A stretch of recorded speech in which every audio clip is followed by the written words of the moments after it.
Bonsoir le public. Bonsoir tout le monde. Donc je vais commencer par faire l'appel.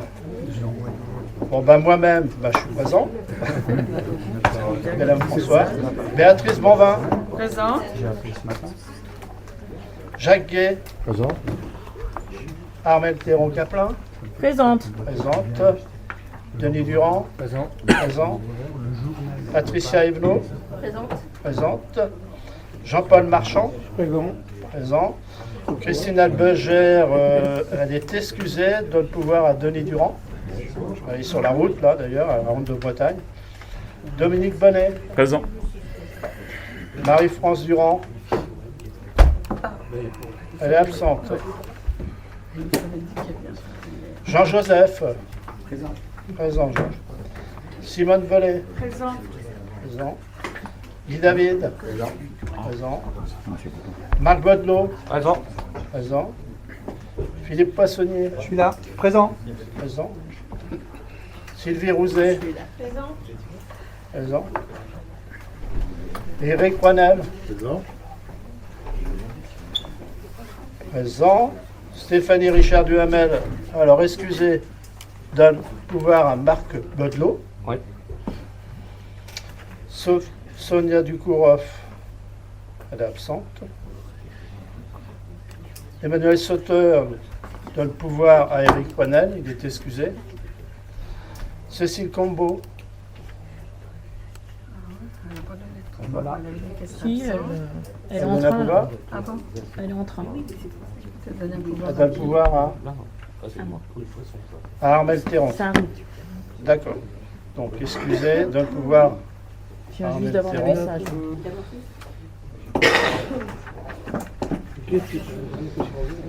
Claire Clérambeau, absente. Thomas Hamelot, présent. Stéphanie, elle peut pouvoir. Dalila Dorol, présente. Bruno Estampe, présent. Roland Amar, il est excusé, donne pouvoir à Fabrice Pichard. Madame Isabelle Marchand, elle est excusée, donne pouvoir à Monsieur Bruno Estampe. Hélène Charrier, présente. Et Fabrice Pichard, présent. On va passer maintenant au secrétaire de séance. Qui veut être secrétaire de séance? Béatrice. Béatrice Bonvin. Pour une fois. Je fais un effort, allez, je fais un effort. Ok. Alors, maintenant, ok. On va passer à l'approbation du procès-verbal de la séance du Conseil municipal du 11 avril 2023.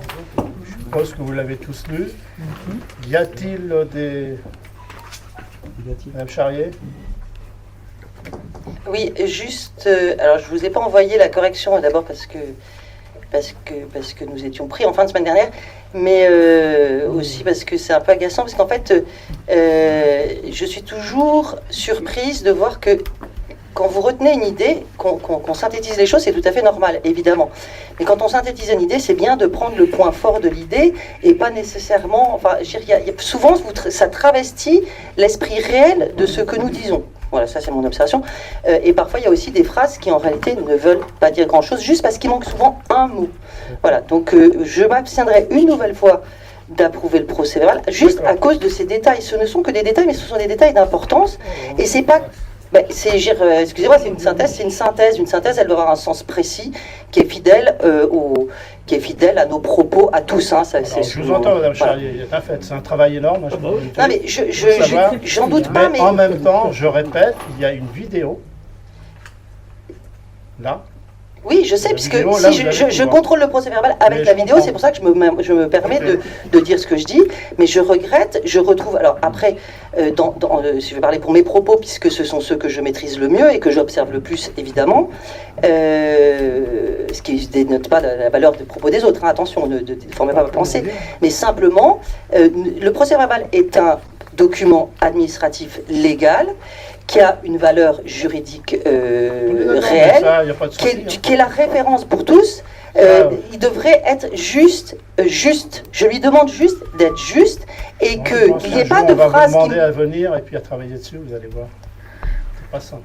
Non, mais Monsieur Bellhomme, je fais des exercices de synthèse depuis mes classes préparatoires, donc je sais ce que c'est qu'un exercice de synthèse. Simplement, que ce soit juste, que les propos rapportés soient justes et que les idées que nous défendons soient rapportées dans l'essence de ce qu'elles sont et non pas dans des choses qui ne reflètent pas. C'est tout. Donc, le jour où passer on en au sera vote. là, je sais qu'il y a eu des progrès de fait, parce qu'à une époque, il y avait. Le jour où on en sera là, j'aurai aucun problème. Voilà, je demande juste de la justesse, ni plus ni moins. Merci. Ok. On entend. Bon, non, mais on est là, moi j'entends, hein, vous êtes exprimé, je suis d'accord aussi. Voilà. Ok, on va passer au vote. Qui est contre? Contre. Madame Charlier. Il y a des choses qui ne sont pas justes, monsieur. Ok. Qui s'abstient? Et qui est pour? L'ensemble du conseil? Ok, merci. Maintenant, on va passer à l'information de présentation des travaux de la renaturation de la Drouette, secteur Savonnière, par le syndicat mixte des Trois-Rivières. Alors, vous avez là 3 personnes. Madame Devin, qui est la présidente des Trois-Rivières. Mathieu Deville, responsable technique de 3e 3R. Éloi Vaudelon, alors Fédération de pêche 28. Et vous avez là-bas aussi la demoiselle qui fait partie du syndicat, Lucie Oul Yaoui, technicienne rivière, syndicat des Trois-Rivières. Donc, cela concerne la Vananaï. Voilà. Bon, ça a été travaillé. J'ai devant moi un arrêté, l'arrêté d'approbation droit sur l'eau du moulin de la Savonnière, voilà, qui a été signé par la préfecture en 2020. Donc ce soir, j'ai voulu qu'il soit présent pour vous présenter justement ce projet. Voilà. Donc je vais vous laisser la parole. Je vais juste donner une petite phrase d'introduction pour vous rappeler que le rôle du SM3R, c'est entre autres de participer à l'atteinte du bon état écologique de nos masses d'eau. Donc pour ça, il y a des actions qu'il faut mettre en œuvre qui sont nécessaires aujourd'hui pour retrouver nos rivières en bonne santé. Là, effectivement, ce soir, ce qui nous intéresse, c'est au niveau de la Savonnière, la renaturation donc de la rivière à cet endroit-là. Mathieu va vous faire défiler un PowerPoint. Quand tout ça sera fait, avec l'aide des lois, si vous avez des questions, à ce moment-là, ils y répondront. Voilà. Merci Jacqueline. Bonsoir à toutes et à tous, j'espère que vous m'entendez bien. Voilà. Donc, effectivement, comme l'a introduit Monsieur le maire et la présidente du syndicat, donc ce soir, le syndicat des Trois-Rivières et la Fédération de pêche d'Eure-et-Loir, présents à mes côtés, nous allons vous présenter les travaux à venir sur la renaturation de la Drouette sur le secteur de la Savonnière à Épernon. Donc il faut savoir d'abord quelques rappels d'éléments de contexte et objectifs. L'aménagement qui va vous être présenté, il repose bien sûr sur une étude de faisabilité, sur un diagnostic précis, global, pour pouvoir finalement solutionner différentes problématiques, notamment ce qui concerne l'amélioration de la continuité écologique au niveau des ouvrages hydrauliques liés à l'ancien moulin de la Savonnière, aujourd'hui disparu, puisque remplacé par le pôle sportif communal. Ce qu'on entend par continuité écologique, par définition, c'est ni plus ni moins que le transit piscicole et sédimentaire, donc la libre circulation des poissons et des sédiments, qui aujourd'hui en soi n'est pas assuré au droit de cet ouvrage. En parallèle de ça, donc l'aménagement, il va permettre aussi de solutionner, de renaturer le cours d'eau lui-même en proposant des mesures d'accompagnement en amont immédiat, notamment de l'ouvrage communal. Ces travaux à venir, comme Monsieur le maire l'a rappelé, ils sont soumis à un cadre réglementaire, puisque depuis 2020, le droit d'eau de l'ancien moulin de la Savonnière a été abrogé par les services de l'État, par la préfecture d'Eure-et-Loir, par un arrêté préfectoral, donc, imposant notamment une remise en état du site imposée à la commune d'Épernon, propriétaire des ouvrages liés à cet ancien moulin. Tout ça dans une optique en fait d'atteinte de bon état écologique de la Drouette fixée par la directive européenne cadre sur l'eau. Donc cette obligation de remise en état du site, elle existe. Et finalement, pour pouvoir honorer cet arrêté et mener à bien cette remise en état sur le site, le syndicat des Trois-Rivières et la Fédération de pêche d'Eure-et-Loir se sont proposés et se proposent d'accompagner la commune d'Épernon pour pouvoir finalement mener à bien ces travaux, cette remise en état et honorer l'arrêté préfectoral. Donc pour information, à titre indicatif, via une convention de délégation en fait avec le syndicat des Trois-Rivières, la Fédération de pêche d'Eure-et-Loir intervient finalement dans ces travaux en tant que maître d'ouvrage délégué. Pour pour notamment des facilités administratives aussi, pour pouvoir mener finalement à bien ces travaux. Donc l'aménagement, encore une fois, volontairement, je rappelle un peu le contexte avant de vous présenter vraiment l'aménagement concrètement. Il repose bien évidemment sur plusieurs missions d'études qui ont été réalisées et confiées à un bureau d'études spécialisé dans les cours d'eau, un bureau d'études mandaté par le syndicat des Trois-Rivières, donc le bureau d'études Sogeti. Et donc cette étude finalement de faisabilité, elle s'est déclinée selon 3 phases successives, comme vous pouvez le voir à l'écran. Donc une première phase assez globale, qui concernait finalement l'état des lieux, le diagnostic général, avec un recensement de données, tant sur le diagnostic de la rivière, donc morphologie, etc., ripiscible, la végétation des berges, aussi la recherche historique, patrimoniale, pour bien appréhender les enjeux locaux sur le site, également le diagnostic d'ouvrage, et aussi des relevés topographiques. Des relevés topographiques, pourquoi on en fait dans ce type d'études? Tout simplement pour pouvoir aboutir à la phase numéro 2, qui est la modélisation hydraulique. Donc en fait, on modélise le site avant travaux, à l'état initial, pour différents régimes hydrologiques, pour pouvoir montrer que finalement l'aménagement retenu, heureusement, n'aggrave en rien le risque inondation. Et enfin, dernière phase, les propositions d'action. Donc, un scénario d'aménagement a été proposé, donc présenté en comité de pilotage avec les partenaires techniques, financiers, les propriétaires riverains concernés et la commune d'Épernon. Et ensuite, une définition d'une enveloppe budgétaire. Donc, localisation du site, je pense qu'autour de cette table, tout le monde connaît le site de la Savonnière, il n'y a pas de souci là-dessus. Donc voilà, les travaux vont notamment porter spécifiquement aussi sur l'ancien clapet de la Savonnière. Donc quelques mètres en amont de la rue des Grands Moulins. Donc ce site, il a été diagnostiqué dans le cadre de l'étude. Plusieurs ouvrages ont été recensés, notamment un déversoir amont, qui est lié en fait à un ancien bras de décharge, lorsque le moulin avait son usage et était présent à l'époque, et notamment l'ancien clapet de la Savonnière. Donc depuis tout à l'heure, je dis ancien clapet, puisque peut-être que vous le savez déjà, ce clapet hydraulique a été démantelé en 2021, avec les autorisations en cohérence avec l'arrêté. Mais aujourd'hui, voilà, on voit que cet ouvrage, finalement, il pose toujours problème d'un point de vue écologique, puisqu'il fait obstacle à l'écoulement et à la continuité écologique. Donc pour poursuivre dans ce diagnostic, on voit aussi que ces ouvrages donc, du coup, ont des impacts non négligeables sur le cours d'eau lui-même, puisque, pour rappel, ils font obstacle à la continuité, donc à la circulation des poissons. Donc ces 2 chutes résiduelles que je viens de vous présenter juste avant sur la petite photo, au niveau de l'ancien clapet, représentent quand même une dénivelée totale de 77 cm. Donc c'est tout simplement infranchissable pour la faune piscicole, pour les espèces en présence. Donc aujourd'hui, voilà, il est problématique dans cette optique de continuité. Et en parallèle de tout ça, par des observations in situ sur le terrain, on a noté aussi une très forte fragilité des berges, notamment dans la zone amont immédiate, puisque sous l'effet des manœuvres passées de cet ouvrage et du marnage, des variations de niveau d'eau, finalement, des érosions de plus en plus importantes se sont produites, des érosions latérales au niveau des berges, et des berges qui plus est anthropiques, c'est-à-dire des berges artificialisées, avec des protections de berges, du tunage bois, des pales planches, donc très fragilisées comme on peut le voir sur la petite photo en haut à droite, et également des fissures non négligeables observées en rive gauche sur l'enrobé du parking de l'ancien supermarché, aujourd'hui propriété des Portes Aurélien d'Île-de-France. Donc voilà. Donc finalement, pour solutionner ces petites problématiques identifiées, on a retenu cet aménagement qui est le suivant. Donc l'opération va consister à déraser totalement les vestiges de l'ancien clapet, donc à la fois ce radier, les murs bajoyés, tout en conservant et valorisant le bras de décharge situé en amont immédiat, en rive droite, en le valorisant au mieux avec des pierres de taille présentes sur le site.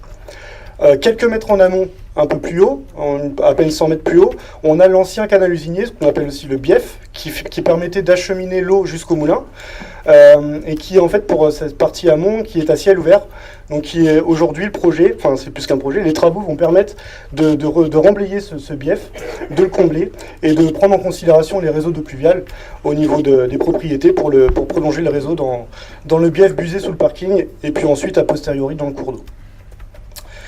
En ce qui concerne l'amont de cet ouvrage communal, comme je viens de le dire, donc les berges sont très très fragilisées.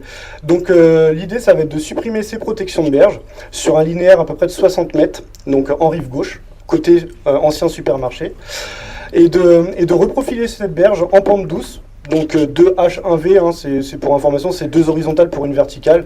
C'est voilà, à titre, c'est théorique, mais voilà, c'est vraiment retrouver une pente douce en utilisant des techniques de génie végétal pour retrouver finalement une berge beaucoup plus naturelle et qui va se maintenir sur le long terme de façon beaucoup plus efficace et durable.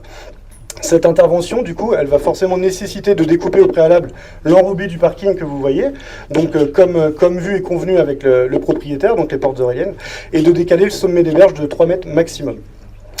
Et enfin, en termes de mesures d'accompagnement, pour dynamiser les écoulements et diversifier les habitats, des banquettes granulométriques en alternance seront implantées dans le lit de la rivière, en amont de l'ouvrage communal. Donc voilà, donc tout ça, ce petit plan projeté, je m'excuse par avance, c'est peut-être un peu flou, écrit petit pour certains, mais je vais le commenter à l'oral. Ça reprend un petit peu toutes les opérations que je viens de lister oralement, hein. Donc si on reprend l'amont qui est à droite, donc la rivière elle arrive en haut à droite, donc on voit en rouge, hein, donc le tronçon à remblayer, c'est ni plus ni moins que ce fameux bief à ciel ouvert aujourd'hui, qui va être comblé au droit des propriétés privées. Si possible en déblé-remblé, hein, on va limiter au maximum les imports en termes de matériaux. Ensuite, en rive gauche, on va pouvoir retaluter la berge en pente douce pour retrouver une berge de cours d'eau naturelle, après avoir supprimé les protections de berge.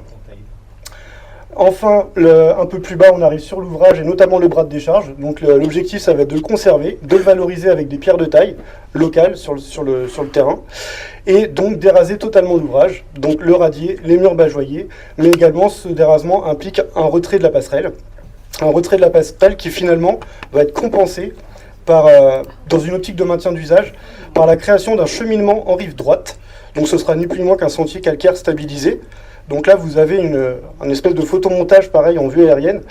Donc c'est très schématique, hein, volontairement à ce stade, mais c'est vraiment pour se rendre compte. Donc l'idée, c'est de recréer ce sentier calcaire stabilisé dans la continuité du sentier existant, provenant notamment de la médiathèque. Et donc de rattraper quelques mètres plus bas, donc c'est une vingtaine de mètres, hein, 20-25 mètres, le pont de la rue des Grands Moulins existant, en rattrapant le dénivelé avec la création d'une rampe d'accès, et maintenir l'usage du sentier pédestre communal. Donc, pour faire écho et illustrer un petit peu tous mes propos depuis le début, vous avez ici une projection 3D du site aménagé, donc c'est très théorique, hein, encore une fois, donc vu depuis la rive droite. Donc on peut voir, voilà, deviner ici le sentier calcaire, avec après dérasement et après aménagement. La même chose depuis la vue d'en face, en rive gauche, donc depuis le côté des portes oreilliennes, qui est aujourd'hui maintenant une propriété privée. La vue amont, et puis une vue aval depuis le pont de la rue des Grands Moulins. Voilà. Je ne l'ai pas cité volontairement ici, mais je le dis oralement. Il y a des érosions de berge aussi sous le pont de la rue des Grands Moulins, en rive droite, sous les culées du pont. Donc dans le cadre des travaux, la Fédération de pêche et le syndicat ont bien pris en considération cette problématique. Donc il y aura aussi une réfection de la culée du pont en rive droite au niveau de la rivière. Enfin, en ce qui concerne l'estimatif financier de ces travaux à venir, pour information, ça représente un montant total TTC de 80 000 € environ. Voilà. Il faut savoir que ces travaux en fait s'intègrent pleinement dans le cadre du programme d'action du syndicat des Trois-Rivières, qui est le PPRE Drouette. Alors c'est le programme pluriannuel de restauration et d'entretien des cours d'eau. Et donc en fait ça relève tout simplement de l'intérêt général. Donc puisque ça s'intègre dans ce programme, ces travaux sont éligibles aux subventions de l'État, mais également au département et aussi la Fédération nationale de pêche en France. Donc en général, pour ce type de travaux, le taux d'aide attendu est de 80%. Et c'est important de le dire, le reste à charge, il est pris en fait en charge en autofinancement par le maître d'ouvrage. Et en l'occurrence, ici, c'est le maître d'ouvrage délégué, donc la Fédération de pêche d'Eure-et-Loir. Voilà. Donc autrement dit, la commune d'Épernon ne participe pas financièrement à ces travaux puisque ça relève de l'intérêt général et ça a été approuvé comme tel par les partenaires et par les instances. Je vous remercie de votre attention. J'ai été volontairement synthétique, mais nous sommes à votre écoute si vous avez des questions. Merci. Si vous avez des questions, c'est le moment. Durée des travaux? Oui, vas-y. Alors, du coup, je me permets de prendre le relais. On est là pour assister donc le syndicat en assistant à maître d'ouvrage. Les démarches ont déjà commencé, effectivement, que ce soit les démarches réglementaires ou les démarches financières. Donc aujourd'hui, effectivement, on a les autorisations réglementaires pour pouvoir intervenir en rivière. Ce qu'il faut savoir, c'est qu'effectivement en rivière, on ne fait pas ce qu'on veut n'importe où et n'importe quand. Donc en tant qu'assistant à maître d'ouvrage, c'est la Fédé qui s'occupe effectivement d'obtenir toutes les autorisations réglementaires. On a toutes les autorisations réglementaires aujourd'hui pour intervenir. La totalité des demandes d'aide ont été déposées et sont en instruction. Donc effectivement, aujourd'hui, Aujourd'hui, on s'engage effectivement à avoir un 80% de subvention publique maximum et un reste à charge à 20% pour la fédération. Donc, comme je dis Mathieu, je le rappelle effectivement, c'est aucune participation pour non pas que la commune d'Épernon, mais pour la totalité des riverains concernés par le projet. Que ce soit la Comcom en face ou les propriétaires privés, la totalité de l'opération est financée, c'est aucun reste à charge pour les propriétaires. Concernant la durée des travaux, de toute façon, on a une petite contrainte en termes de durée, notamment par rapport à la propriété aujourd'hui des portes aériennes d'Île-de-France qui vont ouvrir leur siège social à partir de début septembre. Ça veut dire qu'on est, entre guillemets, imposé de démarrer les travaux au plus tôt au mois de juillet, donc on se dirige à peu près vers à peu près un mois de travaux, grosso modo, à peu près. Donc nous, on s'engage effectivement à ce que début d'hiver, l'intégralité des parcelles soit propre, nettoyée et sans trace d'intervention humaine. Et est-ce qu'un riverain peut s'opposer ? Alors, pas les riverains directement, à partir du moment où un riverain n'est pas directement concerné par le chantier, on est là, nous, pour recueillir tous les avis.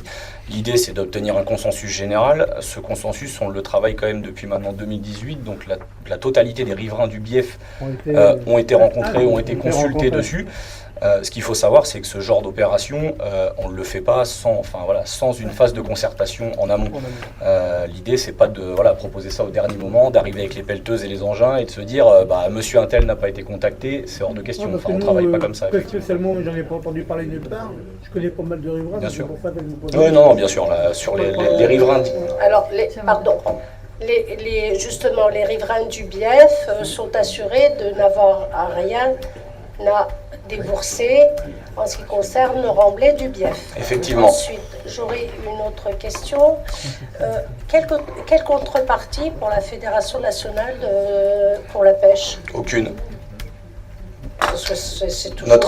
Notre terme, c'est Fédération départementale pêche et protection des milieux aquatiques. Ça veut dire une de nos missions, c'est la gestion de la pêche dans le département, mais c'est aussi la protection des milieux aquatiques. Donc on est association agréée protection de l'environnement, on est adjudicateur public, ça veut dire qu'effectivement on peut dépenser de l'argent public, et une de nos missions, et donc quasiment la deuxième principale après la gestion de la pêche, c'est la protection des milieux aquatiques, donc là aucune contrepartie. Non. Okay. Ni financière, ni de quelque autre ordre que ce soit. Idem pour la Fédération de l'Eure-et-Loire, j'imagine. Bien sûr. Oui. Ok. Merci. Excusez-moi, avant d'intervenir, annoncez votre nom.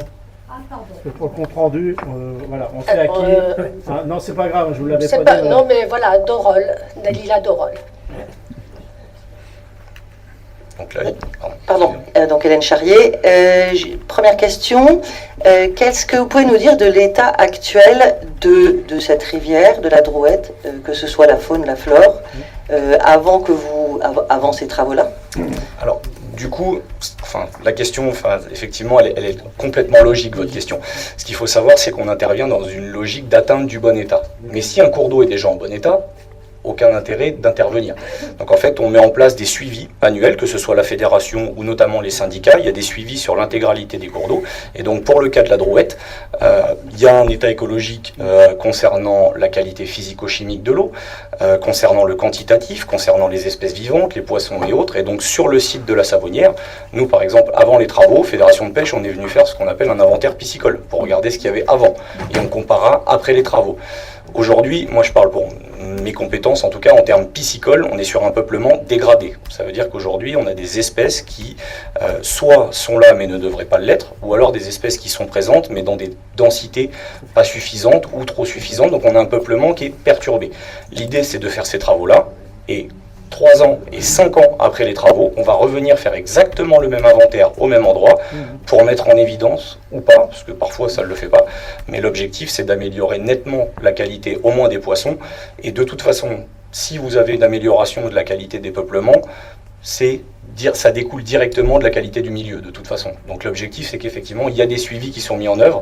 Et aujourd'hui, localement, que ce soit du point de vue biologique ou même morphologique, on a quand même des gros soucis sur ce secteur-là. Là, on le voit, Mathieu, vous l'avez expliqué, clairement, notamment sur le parking en face propriété de la communauté de communes, on a un risque d'effondrement à court ou moyen, je vais même dire court terme, majeur. Donc en fait, là, il y a vraiment une perturbation morphologique et biologique. Donc l'intérêt écologique des travaux, là, pour le coup, il est justifié. Ok, merci. Tout le long de la Drouette, toutes les berges sont à reprendre. Hein. Et effectivement, c'est le cas sur de nombreux cours d'eau en Eure-et-Loire. Rassurez-vous, il n'y a pas que la Drouette, on a le cas sur énormément de cours d'eau où les érosions, l'état des berges, alors des fois c'est naturel et il faut laisser la nature faire, des fois c'est l'activité humaine qui l'a fait. Après, ce qu'il faut savoir, c'est que ces travaux-là, effectivement, les fonds ne sont malheureusement pas toujours là. Donc en fait, quand on peut intervenir et qu'il y a une nécessité, on le fait. On aimerait bien, effectivement, si on avait aujourd'hui, avec nos partenaires financiers, que ce soit les agences de l'eau, le département, si on avait des enveloppes budgétaires immenses, on interviendrait beaucoup plus. Aujourd'hui, on intervient là où c'est nécessaire, là où c'est urgent, mais je suis entièrement d'accord avec vous sur le fait qu'effectivement, il faudrait, si on pouvait intervenir partout, on le ferait. Alors, autre question, ou autre alerte plutôt, c'est que, j'entends la nécessité, je sais que de toute façon ça nous est imposé depuis un bon moment, notamment par l'Europe, mais comment... quand je vois le schéma de ce que vous nous avez transmis, alors d'abord, ce qui est dommage, c'est qu'on le découvre à 3 jours ou 4 jours d'un conseil municipal, surtout sur un week-end. C'est un peu dommage, parce qu'on n'a pas le temps vraiment de s'investir sur les projets et d'arriver à comprendre réellement de quoi il s'agit. Mais j'alerte juste parce que je cherche toujours dans ces projets comment est-ce qu'on fait pour ne pas dénaturer l'âme du site qui correspond à une histoire, et cette histoire, on a besoin d'en laisser une trace lisible, compréhensible, fluide, assez naturelle. Alors c'est pas un exercice esthétique facile, mais là j'ai bien compris que vous alliez conserver l'empierrement, si j'ai bien compris. Néanmoins, pour le reste, alors encore une fois, effectivement, vous l'avez dit vous-même, votre dessin est assez, votre montage est relativement succinct, et pour moi, il manque quelque chose de cette âme. Je sais que c'est un des exercices difficiles, mais je sais aussi que quand on veut vraiment les faire et qu'on se pose bien la question et qu'on fait intervenir les bonnes personnes, c'est tout à fait possible. Voilà, donc ça me semble vital, surtout sur une ville comme Épernon et dans la direction qu'elle essaye de prendre de conservation de son patrimoine. Et juste derrière une dernière remarque que j'aime bien faire, c'est que j'ai bien compris que la commune, les riverains, etc., personne n'aurait d'argent à débourser directement, notamment. Le budget est toujours un budget d'argent public, donc un budget dépensé par les Français et donc par les Sparnoniens. Donc ça n'est pas, c'est une dépense, quoi qu'il en soit, simplement elle ne sort pas de la caisse de la commune. J'aime bien rappeler que, attention, c'est une caisse commune, quoi qu'il en soit, à un autre niveau, mais ça n'est qu'une caisse commune et rien d'autre. Excusez-moi, mais ne rien faire, ça peut coûter encore beaucoup plus cher. On est bien d'accord, simplement, c'est juste la façon d'approcher. On a cette manie en Chine ou en France d'approcher toujours en disant ça coûte rien. Vous connaissez la phrase célèbre d'un de nos chers présidents, c'est gratuit, c'est l'État qui paye. Non, c'est les Français qui payent toujours, et le gâteau il est restreint et actuellement il est difficile. Oui. Donc voilà, c'est juste question de vocabulaire, on va dire. Si je peux me permettre de rebondir justement par rapport à cette alerte, et effectivement, donc c'est un peu la politique aussi de la stratégie d'intervention du syndicat pour tous ces projets, quels qu'ils soient. On n'oublie jamais qu'on travaille avec de l'argent public. On a aussi des élus derrière le comité syndical qui autorisent ou non les projets, les travaux.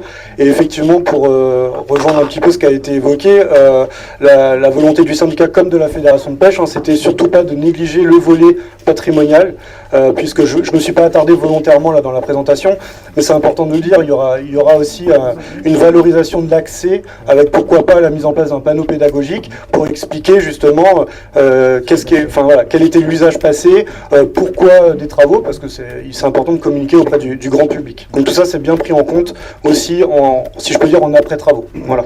C'est toujours une bonne idée, un panneau didactique est toujours une bonne idée, mais ce qui est vraiment efficace, c'est de trouver la belle idée qui fait qu'en fait la lecture, elle se fait naturellement dans l'histoire. Et quand on cherche, quand on trouve ce fil et cette harmonie, là, on peut, et c'est vraiment pas, c'est pas nécessairement une question d'argent, c'est surtout une question d'idées et de volonté politique. Et de respect de l'esthétique paysagère, on est ça. En fait, c'est une histoire qu'il faut s'approprier, et cette histoire, elle se traduit par des pierres, par des dessins, par des perspectives, etc. Et c'est tout cet ensemble qu'il faut travailler, qu'il faut garder. Comme, voilà, le panneau pédagogique, c'est intéressant, mais ça ne remplace pas un beau paysage. Je pose, voilà. Moi, lorsqu'on m'avait présenté justement ce projet, Ma première question, c'était on enlève la passerelle. Donc ça m'avait un petit peu embêté. Mais pourquoi on enlève la passerelle? Parce qu'elle a plus d'utilité. Car là où on passait, vous savez, il y avait un cheminement, ça, c'est à l'intérieur de la communauté de communes. C'est pas la commune. Vous voyez? Non, mais je vous le dis, hein, au début, j'étais un petit peu... Je me posais cette question, je me dis, bon, on enlève la passerelle, je risque d'avoir... Mais le but de la passerelle ne sert plus à rien. En fait. J'entends bien qu'elle ne sert plus à rien, mais pour être totalement sincère, je pense très franchement que justement dans cette logique de cette continuité, indépendamment de son utilité, parce qu'effectivement, moi en 20 ans, je ne l'ai jamais emprunté, hein, peut-être une fois pour le fun, quoi. Mais je pense que esthétiquement, c'est un point clé qu'il est dommage de supprimer. J'ai juste deux éléments de réponse à vous apporter. Je suis entièrement d'accord avec vous sur le côté valorisation du patrimoine. Ce qu'il faut savoir, c'est qu'on travaille aussi en partenariat avec les architectes des bâtiments de France. Là où nous, on n'a pas la compétence, on sait où aller la chercher. Ça veut dire que si moi, on a pris la décision avec l'architecte des bâtiments de France de valoriser toutes les pierres de taille qui peuvent être récupérées sur site, c'est une demande des architectes des bâtiments de France. L'ouvrage, il a été retouché maintes et maintes fois, notamment avec du béton armé. Le béton armé, niveau valorisation patrimoniale, on est d'accord que c'est pas l'idéal. Toutes les pierres de taille seront récupérées. Le panneau pédagogique qui sera travaillé en partenariat avec l'architecte des bâtiments de France. Maintenant, là où nous, on n'a pas la compétence, moi je suis ingénieur hydrobiologie, j'ai pas de compétence sur la valorisation patrimoniale. Eux l'ont. Donc en fait, effectivement, si eux, en phase chantier, sauront nous apporter des préconisations là-dessus, moi je serai le premier à les écouter. Hein. Donc, et je me permets juste de... Enfin voilà, la deuxième chose, c'est effectivement concernant la passerelle. Ce qu'il faut savoir, c'est que quand on fait ces travaux-là, on a des financements publics, le maintien d'usage est pris en compte dans les financements publics. On a fait des estimatifs qui ont été réalisés dessus. Aujourd'hui, avec le projet qu'on veut mener, la passerelle aujourd'hui fait environ 6 mètres de large. Avec le projet, on arrive à une passerelle qui fait quasiment 15 mètres de large. On parle géotechnique, on est sur un contexte géotechnique contraint. Ça veut dire que grosso modo, je vous donne un ordre d'idée, la passerelle, elle est chiffrée entre 35 et 45 000 euros la passerelle de remplacement. Aujourd'hui, les partenaires financiers, agences de l'eau, département, ils regardent quand même le ratio entre maintien d'usage et travaux de restauration. Aujourd'hui, des travaux de restauration à 80 000 et une passerelle à 45 000, nos partenaires financiers ne peuvent pas s'engager dans cette démarche-là. Dépenser de l'argent public, c'est notre mission aussi pour restaurer les cours d'eau. Aujourd'hui, on a un pont qui est situé à 20 mètres. Donc en fait, le comité de pilotage, effectivement, s'est positionné en disant que investir 45 000 euros dans une passerelle alors qu'on a un pont franchissable 20 mètres à côté avec une voie piétonne, c'est ce qui a fait pencher en tout cas le comité de pilotage dans l'idée de remplacer la passerelle. Et après, pour l'aspect patrimonial, effectivement, les travaux n'ont pas débuté, ne sont pas achevés, et il sera toujours temps de prendre attache auprès de l'ABF, en tout cas, si jamais on a des petits problèmes ou un manque d'idées, ils seront là pour nous le rappeler, j'imagine. Merci pour cette réponse claire. En tout cas, vous venez de nous dire précisément pourquoi est-ce qu'on enlève cette passerelle. Même si je continue à considérer que c'est vraiment l'impact dans l'ambiance du site sera énorme. Je me permets de noter qu'on nous parle toujours des ABF. Alors, les ABF sont effectivement nos instances dirigeantes, hein, c'est tout à fait légitime, sauf que nos ABF, on en a à peu près une centaine en France, et que quand on discute avec eux, et qu'on a l'habitude de les voir, ils vous disent tous que souvent, en fait, ils ne peuvent pas aller au fond des projets tels qu'ils l'aimeraient, tout simplement parce qu'ils ne sont pas assez nombreux en France, il en faudrait peut-être 3 fois plus pour à peu près gérer notre patrimoine. Et ce sont ils ont besoin d'autres gens pour les accompagner dans les projets. Et quand on arrive au bon projet, c'est qu'on arrive à dépasser justement ce stade, justement, les ABF, ils ont besoin d'être nourris par d'autres. Sinon, ils y arrivent. Enfin, ils partent entre guillemets au plus pressé. Voilà. Et par ailleurs, cette passerelle, je me permettrai de suggérer que j'ai bien noté qu'on n'avait pas l'argent aujourd'hui pour la faire, dont acte, qu'elle serait plus grande. Alors pourquoi ne pas émettre l'idée qu'aujourd'hui on ne peut pas la faire, mais que demain peut-être, trouvons un mécène, par exemple, les mécènes du patrimoine ça existe, et il y en a de plus en plus. Et trouvons un mécène et faisons ce travail. À quoi servirait la passerelle? À la beauté de notre... à la transmission, au maintien de ce qu'était le site et à la transmission des choses, c'est tout. En même temps, là on parle de la bananaille et tout, mais sachez qu'il va y avoir une restauration sur la berge. Parce que là, j'ai lu, il y a des arbres qui sont morts, on est bien d'accord. Vous pouvez en parler un peu comment? Oui, tout à fait, je n'ai pas évoqué le sujet, mais c'est pareil, donc les arbres morts, malades, vieillissants, qui menacent de chuter à plus ou moins long terme, donc vont être bien sûr abattus. Et derrière, il y aura une plantation qui sera refaite, notamment en rive gauche, avec des essences locales adaptées, notamment au maintien des berges, via le système racinaire. Voilà.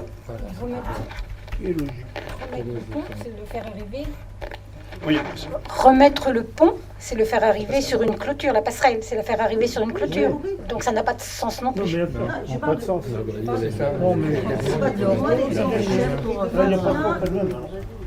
Je parle strictement, on est bien d'accord, j'ai bien compris tout ça. C'est juste un regard que je porte sur le fait que, à force de dénaturer en fait, ce site-là avait une variété, une richesse que nous avons connue qui était... Enfin, il y avait quelque chose de très intéressant sur l'ensemble de ce quartier qui petit à petit ont fait reculer les choses et on rentre dans des logiques esthétiques qui sont... Alors je sais bien qu'il y a beaucoup de bonne volonté derrière, mais qui sont en fait normées et qui petit à petit ont fait reculer l'esprit de nos petites villes, alors que d'un côté on revendique de conserver l'esprit de nos petites villes et elles sont notre richesse et c'est pour ça que les gens viennent vivre ici aussi. Et de l'autre côté on fait reculer ce qui nous caractérise, les éléments de notre identité historique et patrimoniale.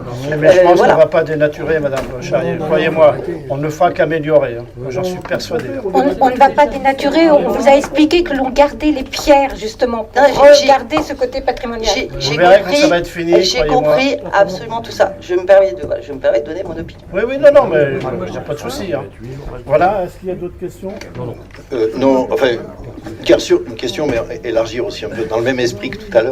Déjà, vous remercier pour votre présentation. C'est toujours, en général, c'est toujours assez clair et c'est toujours concret. Et effectivement, cette notion écologique est toujours un plaisir à entendre, parce que c'est pas obligatoirement toujours un gros mot, l'écologie. Pour élargir, il y avait une présentation il y a quelques années beaucoup plus complète, puisque ça a dépassé le secteur qu'on évoque aujourd'hui et le coût, puisque je crois de mémoire on était dans les 11 millions d'euros. Vous voyez tout de suite, ça vous fait sourire, comme quoi. Mais ceci étant dit, ce projet était un superbe projet. Voilà, je pense que là, ça s'inscrit dans ce projet-là. C'est un petit bout du projet. Donc on est concerné, tant mieux, c'est parfait. Qu'est-ce qu'il en est du reste? Parce qu'on sait très très bien, vous l'avez quelque part dit tout à l'heure, tous les deux, que tout ça s'inscrit dans une remise à niveau et dans une régularité du cours d'eau, des espèces protégées, des abords de ce cours d'eau. Donc est-ce que vous pouvez nous en dire deux mots sans être hyper long et sans trahir des secrets? Oui, bien sûr, c'est une question légitime. Tout à fait, donc effectivement, si je peux me permettre de faire écho aux 11 millions d'euros cités, ça peut effrayer, mais c'était 11 millions d'euros théoriques, très ambitieux, et en fait qui renvoient au programme d'action pluriannuel du syndicat, le fameux PPRE, et en fait c'est si et seulement si tous les travaux identifiés à l'échelle globale du bassin versant, donc à savoir les 10 communes dans les Yvelines et 5 en Eure-et-Loire, étaient réalisés, ça représenterait au conditionnel 11 millions d'euros. Mais c'est théorique et volontairement ambitieux. Pourquoi ça avait été chiffré comme ça? Parce qu'en fait, les financeurs, derrière, les partenaires, demandent d'avoir un programme calé sur 5 ans, planifié sur 5 ans. Encore une fois, en termes d'échéance, c'est très très ambitieux. Et on sait très bien que c'est du travail de longue haleine, puisque pour vous répondre à votre deuxième question, effectivement, où est-ce qu'on en est sur les autres projets? C'est que le syndicat, on intervient à l'opportunité et avant tout en fonction du bon vouloir des propriétaires. Donc si et seulement si on a l'accord des propriétaires riverains concernés par l'emprise des chantiers. Donc aujourd'hui, en fait, on fait aussi un gros travail de communication, notamment avec ma collègue. On a un site internet, on fait aussi des fois des flyers dans les boîtes aux lettres, du porte-à-porte. Après, c'est le bouche à oreille, c'est le terrain. Et en fait, tout ça, ce travail de communication finalement de tous les jours, si on peut dire, permet des fois d'offrir des opportunités d'intervention. Et si opportunité il y a, projet peut-être il y a, et ensuite travaux lorsqu'on lance des études un peu plus poussées. Voilà. Et selon les degrés d'ambition des projets, il y a des études ou des fois c'est mené en régie par le syndicat aussi. Voilà. C'est bien que vous ayez cette ambition. En tout cas, au jour d'aujourd'hui, je pense que tout le monde devrait la partager, cette ambition, au vu de ce qu'on voit, au vu de ce qu'on entend. Et il ne faudrait pas que ça reste uniquement des paroles bien pieuses, et plutôt des actions. Vous l'avez, des élus l'ont. Il faudrait peut-être plus de communication, en tout cas que vous soyez peut-être plus accompagnés, parce que plus on est nombreux, plus on est, me semble-t-il, efficace. Il me semble, sauf erreur de ma part, que le fait que les collectivités maintenant soient en nécessité de s'occuper du GEMAPI, et notamment les Comcom, vous êtes concernés aussi par cette question du GEMAPI qu'il va falloir prendre concrètement en mer, autrement que par l'impôt GEMAPI. Il faut aussi derrière que ça soit suivi d'actions, sinon les citoyens... Ces travaux de renaturation sur la Drouette, sur le secteur de Savenière, s'intègrent à 100% exclusivement dans le cadre de la GEMAPI. Voilà, la GEMAPI, c'est la gestion des milieux aquatiques et la prévention des inondations. En l'occurrence, on fait de la gestion de milieux aquatiques avec la Fédération de pêche en renaturant le cours d'eau, et on fait de la prévention des inondations, puisqu'on contribue, en fait, naturellement, à limiter le risque d'inondation, voilà, via ces aménagements proposés. Donc c'est exactement ça, c'est de la GEMAPI. Merci en tout cas pour vos réponses. Et puis pour répondre à M. Bellhomme, moi je m'appelle Bruno Estampe. Merci beaucoup. J'en profite pour niveau information. Vous avez mis un panneau. Vous pouvez expliquer? Oui. J'en profite, c'est en dehors de la banane, d'accord? Oui, voilà. Donc là, c'est hors Savonière, mais du coup, on rejoint le volet communication du syndicat.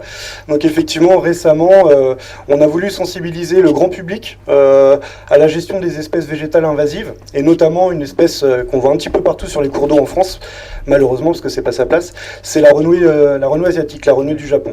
Donc on a un gros foyer de renouée connu, à Épernon, notamment aux abords communaux de la petite rivière morte, qui est en fait un affluent rive gauche de la Guelle, la rivière Guelle qui passe juste à côté. Et donc ce foyer de renouée, finalement, au départ, le syndicat essayait de l'entretenir, de faire une fauche annuelle, tardive, etc.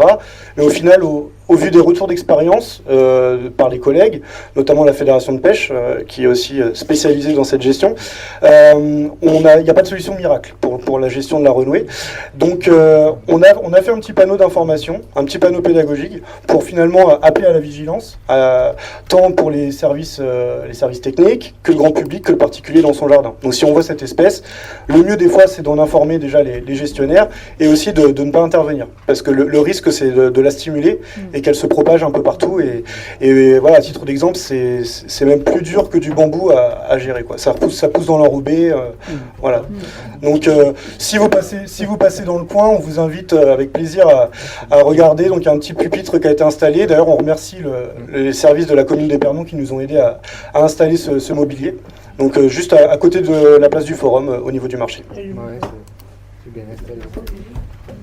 Voilà. Peut-être que ça pourrait faire l'objet d'un petit encart en bref, ou je sais pas, Bien sûr. pour relayer votre information à l'ensemble des personnes, peut-être. Oui, ce sera fait, monsieur Estan. C'est Dominique Bonne. Excusez-moi, moi je voudrais intervenir. J'ai une question. On parle de cette fameuse renouée du Japon, et apparemment il y a une sorte de pollution qui se fait dans le petit bras de rivière, la Morte. On m'a signalé qu'il y avait des dépôts un peu violacés dans le fond, et que ça s'étendait. Alors j'en profite. D'accord, je prends note, vous me la prenez. Au niveau d'où exactement, sur le tronçon de la Morte? Directement en fait, au niveau... c'est juste au ponton, oui. D'accord. Sur le ponton. Écoutez, on ira vérifier dès demain. Oui. Merci. Ok, voilà. Est-ce qu'il y a d'autres questions? Voilà, je trouve que c'est un super projet. Moi, je dis qu'on a la chance d'avoir le syndicat des Trois-Rivières, Et la fédération de pêche, qui ont énormément travaillé dessus. Moi, je pense que c'est un lieu qui va être valorisé, bien au contraire, qui va protéger les riverains, entre autres. Voilà, donc, comme ils disent, ils ont tous été contactés. Donc, il n'y a pas de souci de ce côté-là. Donc, voilà, donc, je voulais que ce soir, ce soit présenté. Ben, voilà. Donc, moi, je vous remercie beaucoup du travail que vous avez fait. Merci. Voilà. Et merci de nous avoir permis, voilà. Non, mais voilà, c'est... C'est mieux. Ok. Voilà. Bon. Je vous laisse. Je vous laisse Je vais fermer ça. Ouais.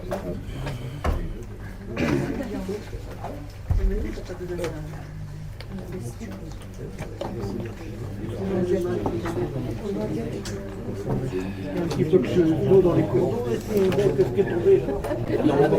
Ah bah oui, hein. Là, on est encore en avril, on a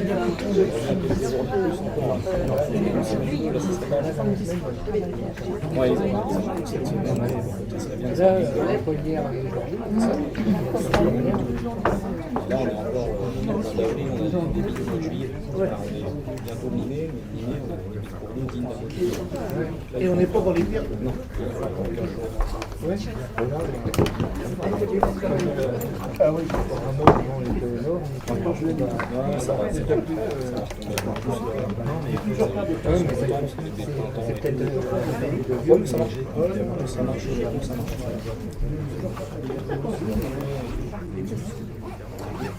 Juste en rouleur derrière toi.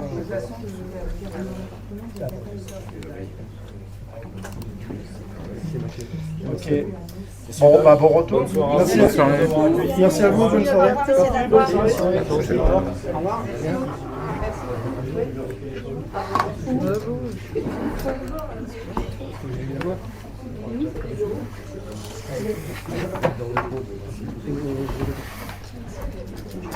Au revoir, merci, monsieur Bernard.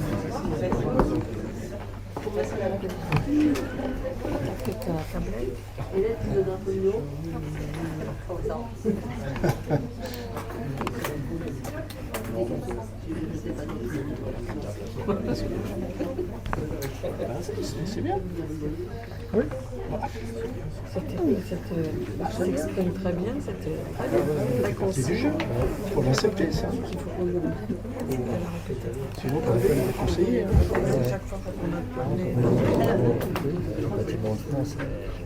Les entreprises de débat.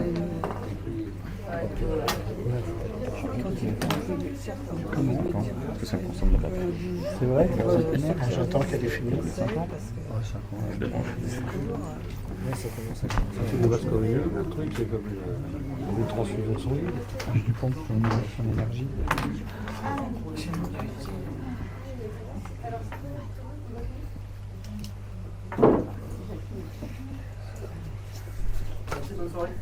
Merci. Merci, au revoir.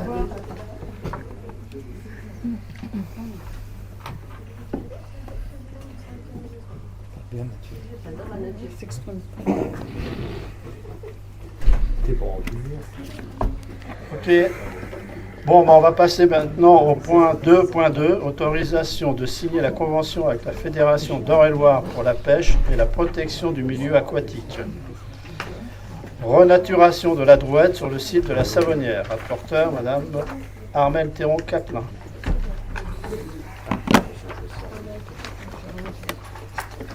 Merci, Monsieur le maire. Bonsoir à toutes et à tous. Considérant que la maîtrise d'œuvre et la coordination des travaux de remise en état incombent à la Fédération d'Eure-et-Loir pour la pêche et la protection du milieu aquatique, considérant que le syndicat mixte des Trois-Rivières a délégué la maîtrise d'ouvrage à ces travaux de remise en état à la Fédération d'Eure-et-Loir pour la pêche et la protection du milieu aquatique, sur l'exposé présenté, après en avoir délibéré, le conseil municipal est invité à autoriser Monsieur le maire ou son représentant à signer avec la Fédération d'Eure-et-Loir pour la pêche et la protection du milieu aquatique la convention d'autorisation de travaux sur la Drouette à Épernon, secteur Savonnière, ainsi que tout document relatif à son exécution. Voilà, Monsieur le maire. Vous avez tous avec vous la convention. Voilà. Bon, bah, la convention, ça reflète ce qui a été présenté, n'est-ce pas? Bon, voilà. Est-ce que vous avez des questions à poser sur cette convention? Allez-y, Madame. Attendez, je n'ai pas entendu, Madame. Pardon, excusez-moi. J'ai dit je ne voterai pas parce que je suis propriétaire riverain. Ah. Donc je pense pas. Non, bah, écoutez, si vous voulez vous abstenir, pas de souci. Hein. Bah, je pense que ça serait pas très légal. Je vois pas le. Il n'y a pas de lien, Madame de Rôle. Il n'y a pas de lien, Madame de Rôle. Non. Sincèrement, il n'y a pas de Il y a lien. pas- Non, non, Non, non, ça vous ne pouvez- pose Je pas de signale problème. juste que... bon, Oui, oui, voilà. tout à fait, vous Non, avez mais C'est raison. une convention, Madame de Rolls. c'est Oui, pas- d'accord. Non, mais c'était Je veux juste dire pour par là, signaler. Voilà. Est-ce que c'est légal? Est-ce que je prends part au vote Non, ou vous non? pouvez Voilà. pas au c'est vote, tout. hein. Oui, ça, Je vois pas où est le Non, problème, pas de hein. souci. Ok. Non, mais une très bonne question, hein, je vous entends, hein, mais vous pouvez, hein. Il n'y a pas de souci. Hein. Je suis dans le même cas que vous, donc il n'y a pas de... Mais on s'est renseigné, il n'y a aucun souci. Non, il n'y a pas de Non, problème. il n'y a pas de souci. Je veux juste dire que sur le plan, justement, des propriétaires riverains, il n'est pas à jour. Voilà. Voilà. Il faut le dire, oui, tu l'as dit, c'est bien. Désolé. Il n'a pas été changé depuis? Non. Ok. Donc il faut le mettre à jour alors. Hein. Donc il n'est pas à jour, donc il faudra le mettre à jour. Oui. Ok. Entendu, Ahmed. Donc voilà, est-ce qu'on passe au vote? Ouais. Donc qui est contre? Qui s'abstient? Qui est pour? L'ensemble du conseil? Merci. Maintenant, on va passer aux décisions dans le cadre des délégations de pouvoir consenties au maire par le conseil, c'est-à-dire vous avez tout un tableau des arrêtés. Voilà, si vous l'avez vu. Si vous avez des questions à poser sur les arrêtés. Non? Oui? Ok, on y va comme ça? C'est bon? D'accord. Bon, maintenant, on va passer au point 4, finances. Alors, au point 4.1, tarifs communaux, location de salles 2023-2024. Rapporteur, Monsieur Jacques Gué. Bonsoir à toutes et à tous.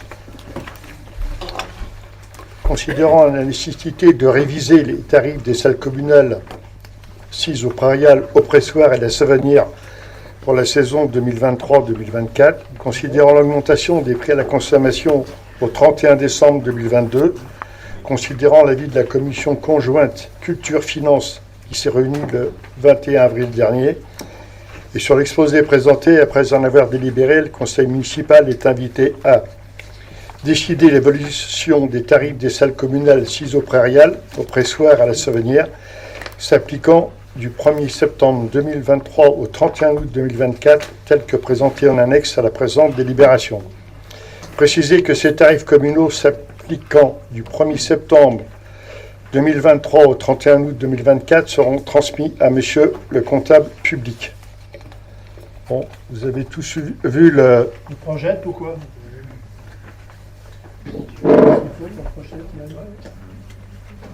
Pour les personnes au fond qui puissent voir, ce sera la moindre des choses.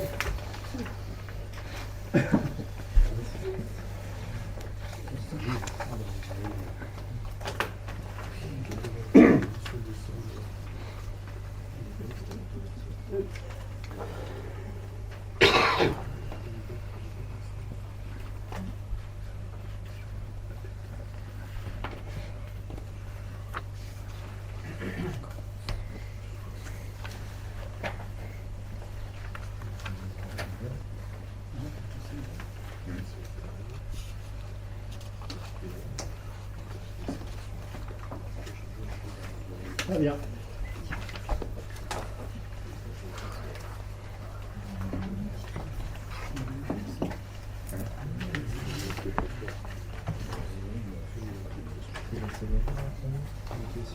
Du Prairial, bâtiment A, salle de spectacle. Ah, c'est bien ça, hein? Un chef. Ouais, c'est ça. D'accord. Ouais, Ok. Bon, bah.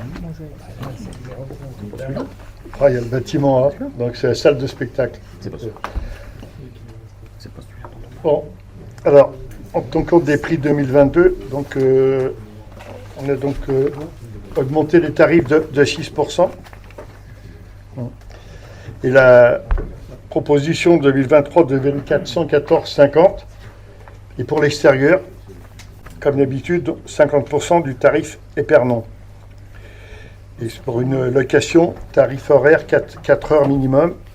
Et pour les entreprises, donc location aussi, tarif horaire 4 heures minimum. L'augmentation de 6% par rapport au tarif 2022. Donc on est à 228,96. Donc on a arrondi à 229. Et pour l'extérieur, 343,50. Et les horaires d'occupation du bâtiment de 9h à 0h minuit. Je me permets d'intervenir, monsieur. Non, c'est bien.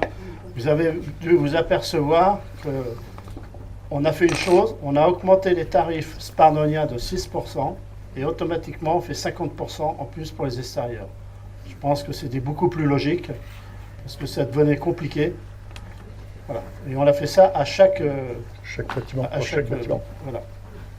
Chaque location. Après, le bâtiment B pour les salles associatives, donc pour les campanules. Et location à but non commercial, toujours à 128 €, donc avec les 6%, 135,68. Et la proposition pour 2023, donc arrondi à 136. Et pour l'extérieur, 50%, donc 204 €. Et puis également 64 €, donc 67,84. la demi-journée. Ouais, demi-journée, donc 68 € et 102 € pour le tarif extérieur. Et horaire d'occupation du bâtiment de 9h à 22h30. Bon, le troisième bâtiment, c'est les salles associatives Coquelicot Personnage. Donc, location à but non commercial en 2022-78, augmentation de 6%, 82,68, arrondi à 83, proposition pour l'extérieur 124,50, toujours avec les 50%. Okay. Et demi-journée, donc 39 € pour la demi-journée, 41,34, donc arrondi à 41,50, et pour les extérieurs 62,25. Et horaire d'occupation du bâtiment de 9h à 22h30, comme les campanules.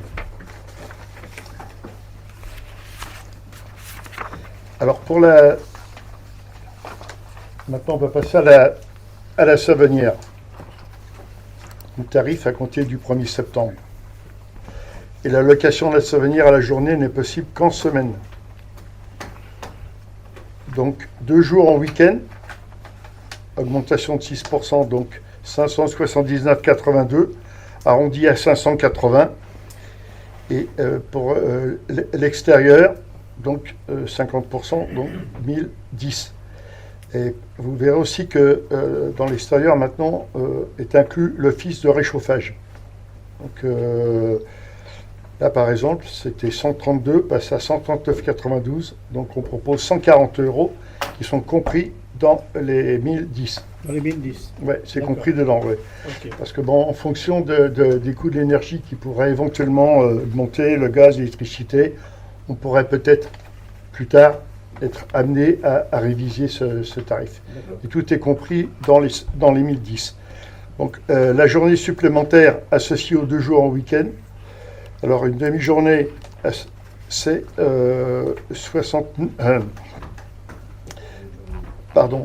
137, 145, 22. Une journée supplémentaire, ça. Ouais, ça pour la journée, une journée supplémentaire, 145 € arrondi et 252,50 pour l'extérieur.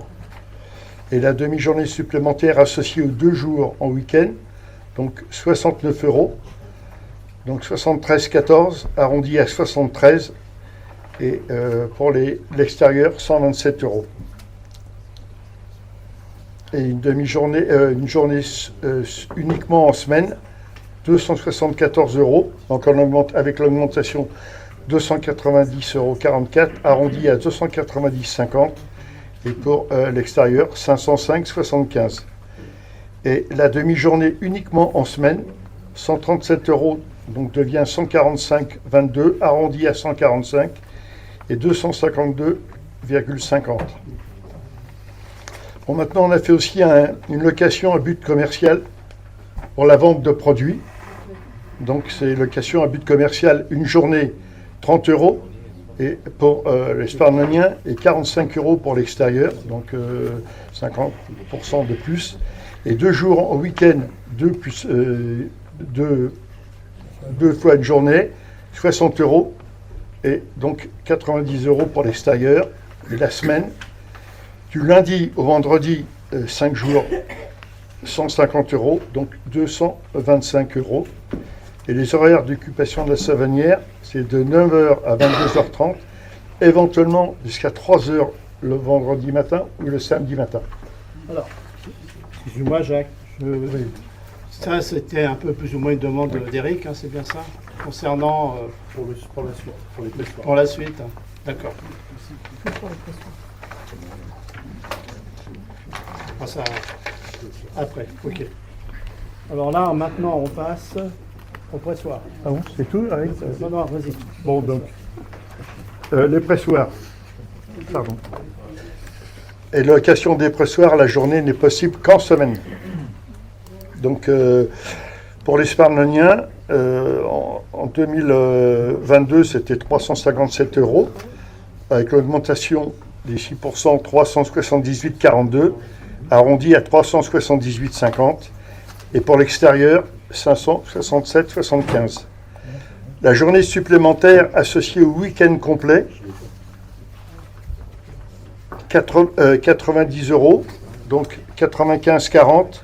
Et la proposition 95,50, 143,25.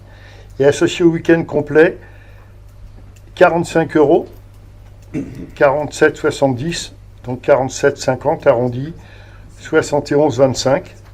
La journée, 179 €, 189,74, arrondi à 189,75. Et pour l'extérieur, 248,50. 284,50, pardon, excusez-moi. Et la demi-journée, donc 90 €, 95,40, arrondi à 95,50, devient 143,25 pour l'extérieur. Bon, alors, comme pour la location à but commercial pour vente de produits, donc à la journée, c'est 20 €, à l'extérieur, 30 €, pour le week-end complet, 40 €, et pour l'extérieur, 60 €. Et du lundi, une semaine, pardon, du lundi au vendredi, c'est 100 €, donc qui devient 150 €. Et l'horaire d'occupation des pressoirs, c'est de 9h à 22h. Alors, vous avez vu, ça c'est une nouvelle tarification, hein. Donc la raison, ça a été débattu à la commission, mais Eric, si tu veux bien expliquer le pourquoi. Oui, alors il a Toi été... qui t'occupes des associations. Alors sur les associations, effectivement, on voulait redonner à cette salle un aspect culturel fort. Et dans cette politique-là, eh bien, nous avons décidé de rendre accessible le plus facilement possible aux artistes, puisque cette salle sera principalement dédiée à la culture. Voilà. Donc à travers ces prix faibles, nous souhaitons attirer des artistes désireux de pouvoir exposer déjà d'une leurs œuvres, mais en plus les vendre, si c'est possible. Parce qu'avant, Avant, ce n'était pas possible. On faisait des expositions, la salle était gratuite. mais la salle était gratuite et donc elle ne pouvait pas être utilisée en termes commercial. Voilà. Donc, pour pallier à ce problème, on a décidé de créer ces tarifs. Voilà. Ok. Bon, voilà, monsieur le Voilà. maire. Merci Jacques. Bon voilà, si vous avez des questions à poser sur les tarifs. Oui, pas sur les tarifs, ça on en a déjà débattu, j'ai aucun problème là-dessus.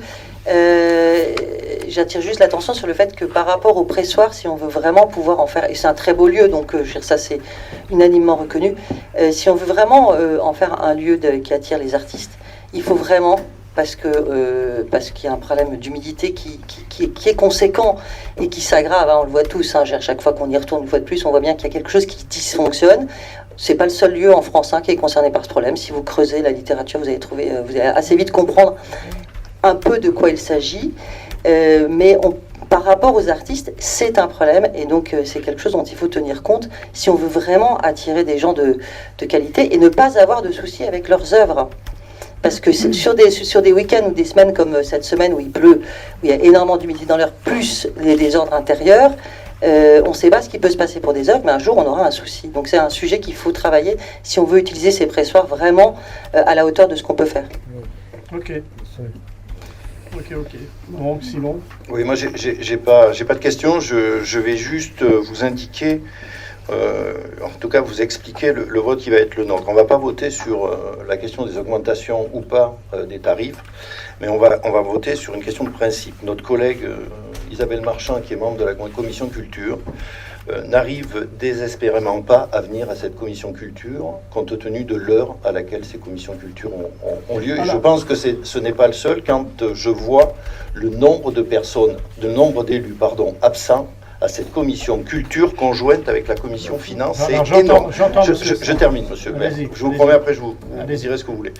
Là, il y a réellement un souci et on ne peut pas, en tout cas, imaginer que ma collègue Isabelle Marchand n'aurait pas la volonté de venir échanger et parler de culture comme d'autres membres de ce conseil municipal. Ça, c'est la première chose. Et la deuxième chose, malgré cela, et au-delà de ce que on a pu entendre dans d'autres conseils sur l'absence de propositions de l'opposition, Madame Marchand fait régulièrement des propositions et en a fait concernant la location de ces salles, notamment en lien avec la question des augmentations tarifaires de l'électricité et du chauffage. Jusqu'à hier soir, elle n'a eu aucune réponse. Elle n'a même pas reçu le compte-rendu de la commission et elle n'a eu aucune réponse à sa proposition, qui pourrait être « Merci madame, c'est sympathique, mais elle n'a pas retenu l'attention de la commission. » Non, oui, non. Elle a reçu cet après-midi. Voilà, ce qui est, je trouve, un manque de respect pour les propositions qu'elle avait fait.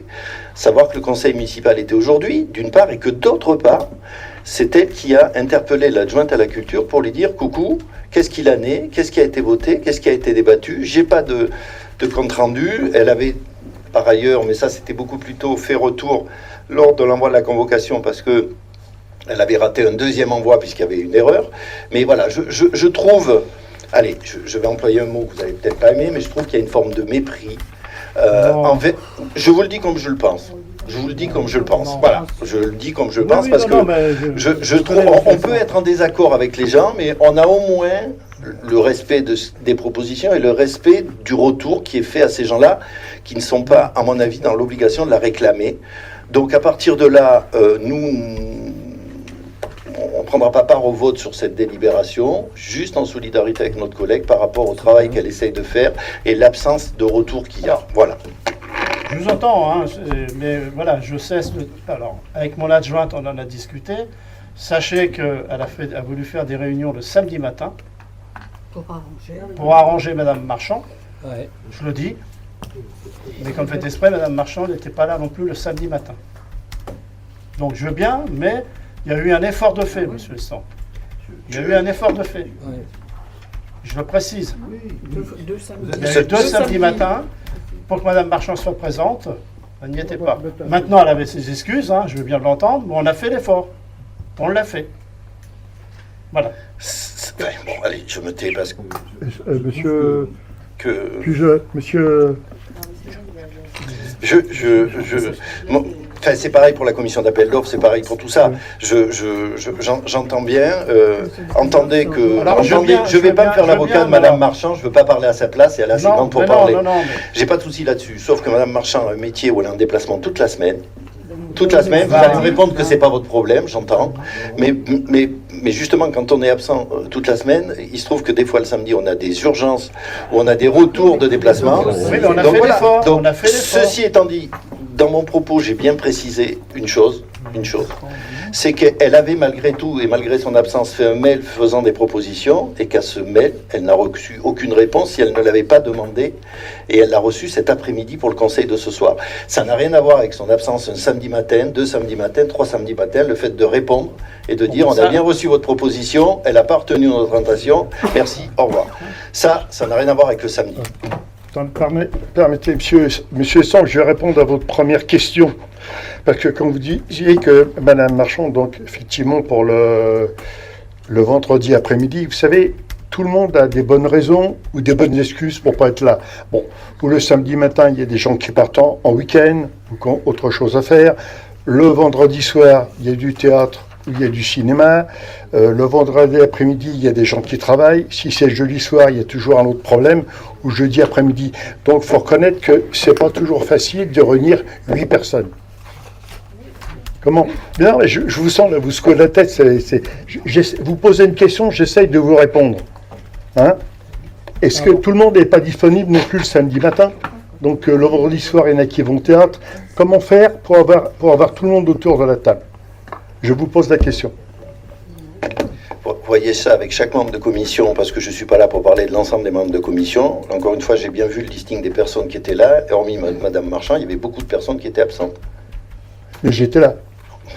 Ah, voilà. Vous êtes censé représenter tout le monde, Monsieur Jacquet, c'est parfait. On a entendu. Ok, voilà, bon. Parce qu'il faut savoir que entre nous, Madame Christina Beugère nous a dit, avant de mettre cette date du samedi, elle avait quand même correspondu avec Madame Marchand. Oui. Ils s'étaient mis une date ensemble. Voilà. Non. Je voudrais que vous reteniez un élément. Je voudrais que vous reteniez, parce que la capacité d'inverser la preuve est toujours assez fabuleuse à l'entendre. Mais je voudrais que vous reteniez juste une chose dans ce que j'ai dit. Non, mais vraiment, parce que chaque fois, c'est le même dynamique. Mais je voudrais que vous reteniez... Je parlais de mépris tout à l'heure.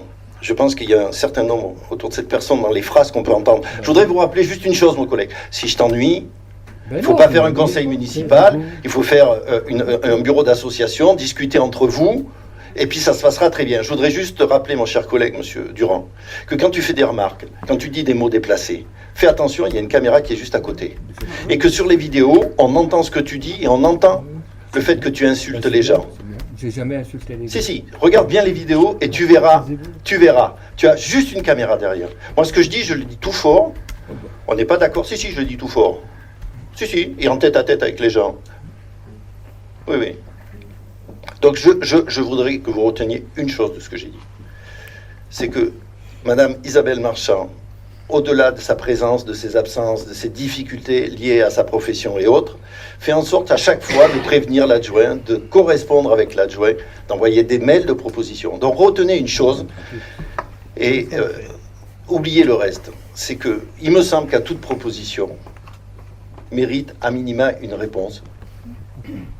J'ai bien reçu, on en a débattu, etc. Et le compte-rendu n'est pas arrivé. Le compte-rendu à Mme Marchand, comme l'ensemble des membres de la commission.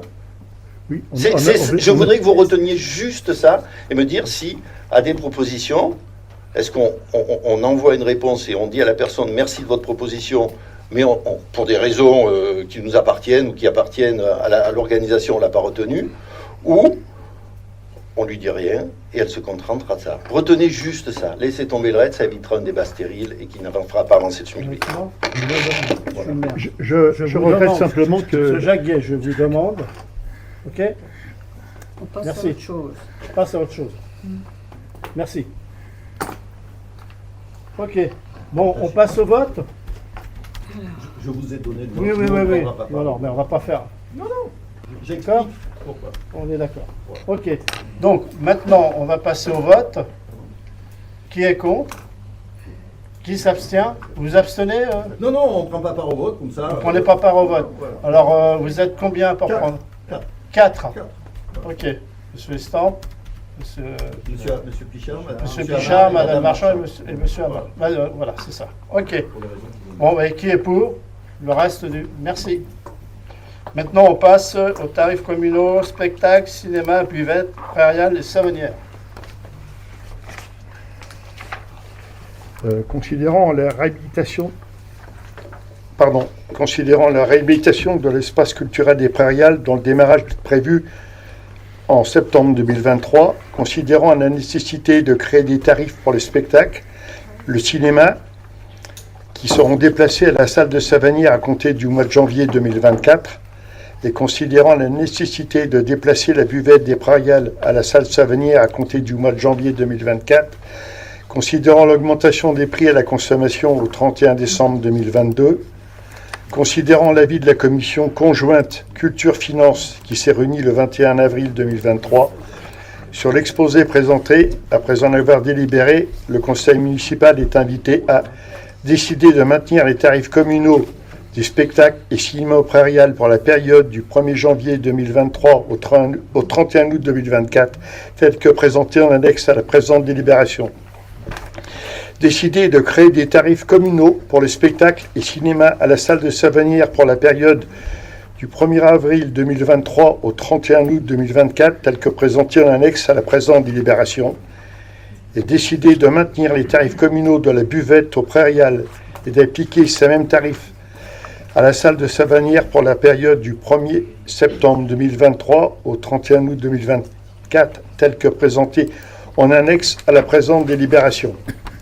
Préciser que ces tarifs communaux s'appliquant au 1er septembre 2023 au 31 août 2024 seront transmis à monsieur le comptable public. Donc, on ne va pas faire le détail. Oui, parce que là, il n'y a aucun changement, il n'y a pas d'augmentation. Alors, il n'y a pas d'augmentation pour des raisons de travaux. Oui, voilà, c'est ce qu'on a dit. Donc, étant donné que... Voilà. Donc, on ne va pas vous faire le détail, hein, vous les avez tous vus. On a maintenu les tarifs. Maintien les tarifs. Donc, à cause des travaux. Voilà. Maintenant, si vous avez des questions à poser, allez-y. Alors, c'est pas une question, je vais juste expliquer pourquoi j'ai décidé, alors suite au dossier que nous avons reçu cet après-midi, dont M. Eston parlait, sur le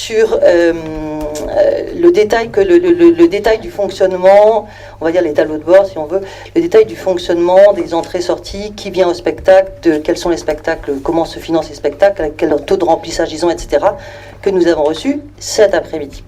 Ce qui évidemment, on aurait aimé les avoir avant la commission culture-finance. D'ailleurs, c'était Isabelle Marchand, si ma mémoire est bonne, qui avait bien insisté sur le fait que on n'avait pas d'informations, donc on statue, on prend des décisions sans avoir de dossier précis, ce qui est un peu gênant, surtout quand il s'agit de finances. Et à la lecture rapide, mais que j'ai quand même pris le temps de faire quand même cet après-midi entre deux travaux professionnels, eh bien, je me dis que j'ai eu raison lors du conseil précédent de parler du problème des recettes, parce que nous avons... Nous gérons mal notre sac de spectacle. Elle est finalement assez peu remplie à tas plein. Et qu'il y a un vrai travail de réflexion en profondeur à faire pour que cette salle ne soit pas surdimensionnée par rapport à notre ville. C'était très intéressant ce qu'a noté madame, la responsable des prairiales qui nous a envoyé le mail, quand elle note qu'en réalité, concernant les prairiales, l'utilisation des prairiales est pour l'essentiel une utilisation sur un public assez proche et restreint, qui concerne l'Eure-et-Loire et notre communauté de communes et Épernon. Et qu'en fait, on a assez peu de possibilités d'élargir notre cible, parce qu'il y a beaucoup de concurrence de sites qui ont su faire leur place ailleurs. C'est sur les dossiers que nous avons envoyés tout à l'heure, monsieur le maire. Et donc, je me dis que... Je dis que nous avons une difficulté, cette salle est surdimensionnée pour nous, ou alors il faut l'utiliser différemment, et que on est loin, il y a un vrai travail de profond à faire pour arriver à vraiment utiliser correctement cette salle, qu'elle soit suffisamment remplie pour qu'elle ne... par rapport à... Il y a quelque chose qui dysfonctionne. Moi, c'est ce qui m'apparaît dans le dossier que vous nous avez envoyé cet après-midi. Et donc... malheureusement, j'aimerais bien y passer plus de temps, mais entre 14h30, je ne sais plus quelle heure c'est arrivé, et 18h, c'est pas très évident d'analyser en détail, mais je me dis qu'il y a quelque chose, je me dis que nous, Épernon, que nous sommes une petite ville, on va pas se mentir, nous sommes une petite ville qui a beaucoup de chance, on va pas, c'est une réalité. Quelle chance qu'on a les prairiales, madame. Mais nous avons de la chance d'avoir les prairiales, mais alors, c'est-à-dire que vous mettez en doute la responsabilité des prairiales. Non, mais elle ne sait pas les gérer, c'est ça? Ce n'est pas une mise en doute. Mais les prairiales sont connues jusqu'à la place de Paris, madame Charrier. Monsieur le maire, la question n'est pas de savoir si nous sommes connus. La question de savoir est de savoir est-ce que cette salle est remplie à plein ou pas, et le plus possible. On est loin du but. Alors, vous pouvez... oui, mais ça, c'est le public... c'est son choix. Mais on est loin du but et nous avons besoin de faire rentrer de l'argent dans les caisses d'une salle qui nous coûte très cher. Je l'aime cette salle, comme vous, monsieur le maire. Mais vous savez très bien que la salle, elle n'est pas adaptée pour faire des recettes, pour gagner de l'argent dessus. On est en perte. Il faut optimiser. Nous avons la mission d'optimiser nos recettes. Alors, je comprends que mon propos vous gêne. Les prairiales, c'est un succès, madame.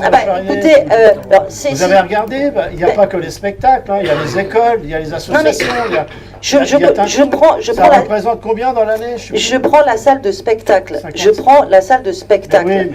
Je prends la salle de spectacle, je regarde les taux de remplissage et je me dis, on est loin du but et il faut travailler ça.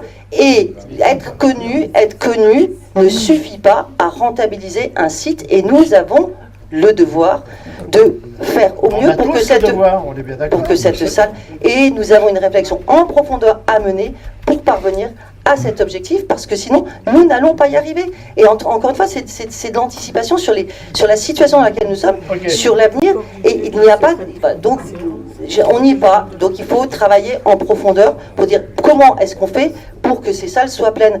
Regardons nos voisins. Regardez les voisins. Ah bah, nos voisins. Et alors nos voisins, ils remplissent bien souvent bien mieux leur salle que nous. Faites les comptes. Ah bon? Ils ont des problèmes de remplissage. Et plus que les nôtres. Ah oui, les Parias sont vraiment connus, Madame Charrier. La question n'est pas d'être connu. Être connu, c'est une chose. Atteindre le maximum de taux de remplissage pour que cette salle nous coûte le moins possible à la commune, c'est autre chose. Et il faut viser cet objectif en priorité. Ok, bon, je vous ai entendu, mais ça me surprend. Hein. Excusez-moi, mais je suis très surpris. J'aurais vraiment aimé qu'on ait tous ces dossiers avant la commission, pour qu'on ait le temps vraiment de travailler. On les a pas, on a les choses a posteriori.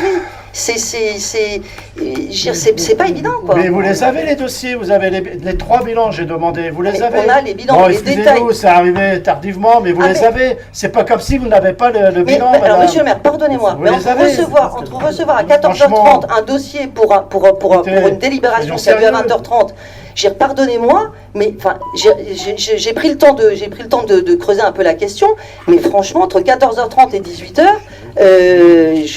moi j'appelle pas ça du boulot, quoi. Il y a un moment donné, Bon, écoutez, je vous ai entendu, mais je suis très surpris. Hein. Comme pour les... J'ai que des bons retours des Parias, croyez-moi. Non, mais on a les... Maintenant, pour la remplir, moi, c'est pas de ma faute s'il y a des programmes, si des gens sont pas intéressés par une pièce de théâtre, je vais pas les pousser à venir. Faut arrêter. Ça vient de Chartres, hein, les gens viennent de Rambouillet, viennent de partout. Je parle juste de créer ce qu'il faut pour que nous optimisons les taux de remplissage. Mais attendez, c'est des paroles que vous faites. Non, mais je sais bien, Eric, je sais bien qu'on n'ira jamais à ça, mais entre eux. Merci le plus possible.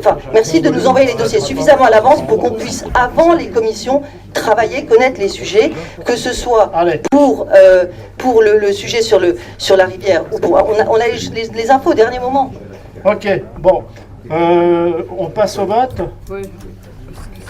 Qui est contre? Qui s'abstient? Vous êtes contre, Madame Charrier? Vous vous abstenez, ok? Qui est pour? L'ensemble du conseil, merci. Maintenant, on va passer aux tarifs communaux de l'école de musique. La pergola. Ah, la pergola, excusez-moi, Jacques.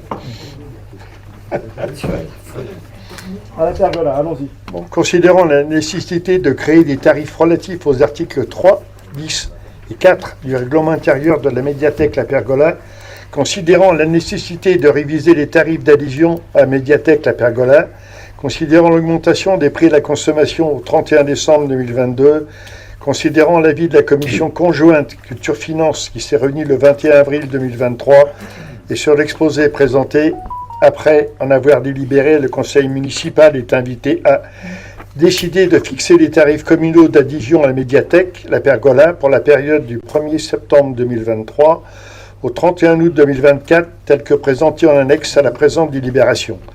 Décider de créer des tarifs pour les documents empruntés non rendus ou détériorés pour la période du 1er septembre 2023 au 31 août 2024, tels que présentés en annexe à la présente délibération, et préciser que ces tarifs communaux s'appliquant au 1er septembre 2023 au 31 août 2024 seront transmis à Monsieur le comptable public. Donc, alors, proposition, La Pergola. Donc, pour les adultes, il y a donc prévu cette augmentation de 6%, donc 12,75, et on propose 12,72, on la propose à 12,75, et pour les extérieurs, comme partout, donc 50% du tarif éperlant, donc 19 €. Pour les moins de 25 ans, c'est gratuit. Pour les adultes, RSA, chômage, présentation d'un justificatif, ça devient 6,36 arrondi à 6,50, donc 9,75 pour l'extérieur. Et renouvellement d'une carte d'adhérent perdue venus ou détériorés, donc c'est 1,06 reste à 1 euro et 1,50 pour l'extérieur. Et nous avons fait aussi un tarif pour des documents qui ont été non rendus, perdus ou détériorés. Donc pour la proposition 2023-2024, pour le livre, 18 euros, pour un CD, 16 euros, pour un DVD, 65 euros, et un jeu vidéo, 60 euros. Voilà, monsieur le maire. Ok. Il y a des questions à ce sujet? On passe au vote. Alors, tout ça, ça a été débattu à la commission culture et finances, hein, bien entendu. Donc, qui est contre? Qui s'abstient? Qui est pour? L'ensemble des conseils, merci. Alors maintenant, on passe aux tarifs communaux de l'école de musique. Considérant la nécessité de réviser... Pardon. Merci. Considérant la nécessité de réviser les tarifs d'adhésion à l'école de musique d'Épernon, considérant l'augmentation des prix à la consommation au 31 décembre 2022, considérant l'avis de la commission conjointe culture-finance qui s'est réunie le 21 avril 2023, et sur l'exposé présenté, après en avoir délibéré, le conseil municipal est invité à décider de fixer les tarifs communaux de l'école de musique d'Épernon pour la période du 1er septembre 2023 au 31 août 2024, tel que présenté en annexe à la présente délibération, et préciser que ces tarifs communaux s'appliquant du 1er septembre 2023 au 31 août 2024 seront transmis à monsieur le comptable public. Alors, frais d'inscription, 40 euros. Paiement à la réinscription ou à l'inscription en juillet ou septembre. Somme forfaitaire par élève, montant fixe sans aucune déduction applicable et non remboursable. Les droits de scolarité s'ajoutent aux frais d'inscription, paiement en 9 mensualités ou par prélèvement, et somme due intégralement en cas de démission, sauf en cas de maladie ou de déménagement. Donc, en 2020, les tarifs n'ont pas augmenté. Reste à 135 euros, 222, 227, 360, 454, 64 euros, aussi bien pour l'éveil, l'initiation, les enfants du CE1 jusqu'à 18 ans, à l'étudiant de 18 à 25 ans, l'adulte instrument au chant et l'adulte, donc 64 euros. Pardon ? Formation. Pardon. Donc, et puis la proposition donc, extérieure, c'est toujours plus 50%. Bon, alors pour les pratiques collectives, hors cursus, donc la chorale enfant, donc c'est 47 euros. Il n'y a pas d'augmentation. Et pour la proposition extérieure, donc on reste à 47 euros, aussi bien pour la chorale que pour la pratique seule ou l'atelier découverte seul. Monsieur le maire, je vous laisse vous expliquer la raison pour laquelle. L'augmentation, ça a été discuté parce qu'on s'aperçoit qu'en ce moment, il y a avec ce qui se passe avec l'inflation et tout, on s'aperçoit que l'école de musique elle a une perte. Il y a des familles qui se retirent, des familles de 3 enfants. Donc voilà, on a tenu compte de ça, parce que le but c'est de maintenir cette école de musique. Hein. En faisant ces tarifs, j'espère que ça va faire revenir ces familles. Et voilà la raison qui a été délibérée au sein de la commission. Donc on a appliqué comme le reste, hein, on a maintenu les tarifs 2022-2023, les mêmes, et on a rajouté 50% pour l'extérieur. Donc c'est vrai qu'il y a des tarifs qui ont été plus bas que les autres années avant, mais le but c'est raccrocher ces familles pour qu'elles puissent faire vivre l'école de musique. Il faut savoir que la commune elle a en charge de... Voilà, il y a des familles qui sont très proches, la Cadie ou Arezeux, donc pour les conserver. Oui, voilà. Très bien. Ok, on passe au vote. Alors, qui est contre? Qui s'abstient? Qui est pour? L'ensemble du conseil, merci. Alors maintenant, merci Jacques pour le travail. Voilà. Merci à tous ceux qui ont participé également à élaborer ces tarifs. Alors, on va passer au marché public. Autorisation de signer l'appel d'offres fourniture et services de télécommunication. Donc, vu le procès-verbal de la commission d'appel d'offres du 13 avril 2023 à 10h relative à l'attribution du marché, considérant que le marché de fourniture et de services télécommunications arrive à échéance le 31 mai 2023. Donc, vous avez devant vous, s'agissant du lot numéro 1, téléphonie fixe, 4 entreprises ont proposé une offre. Vous avez des tableaux là. Donc, seule l'entreprise SRTel a proposé dans son offre la conservation des lignes analogiques nécessaires à la gestion des alarmes. Les autres candidats n'ont pas pu répondre sur ce point, ce qui peut entraîner des surcoûts en matière technique et dégrader le service.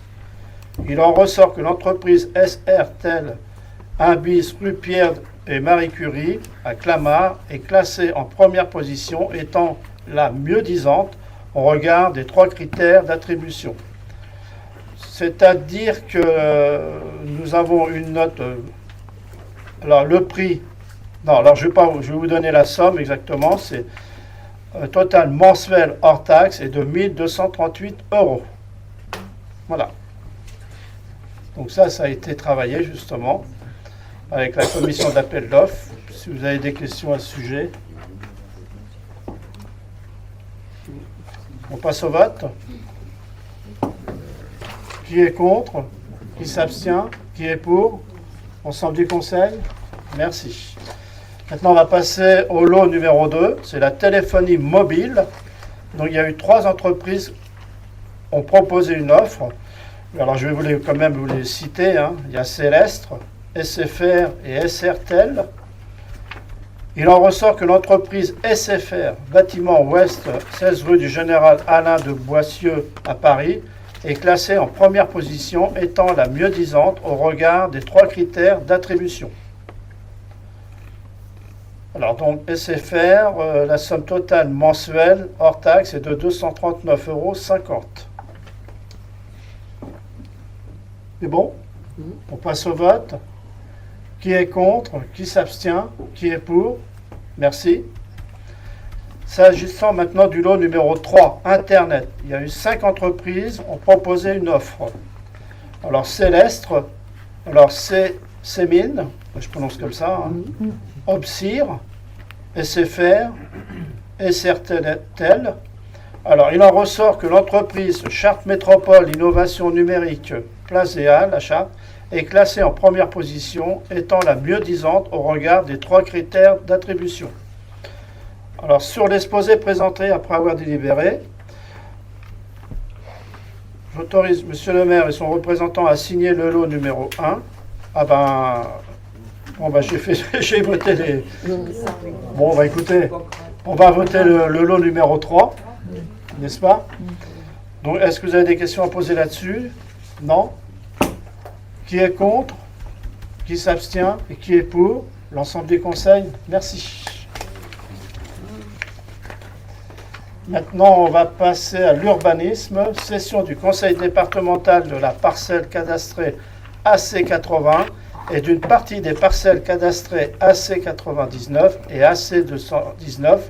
Rapporteur, Madame Armelle Théron-Caplin.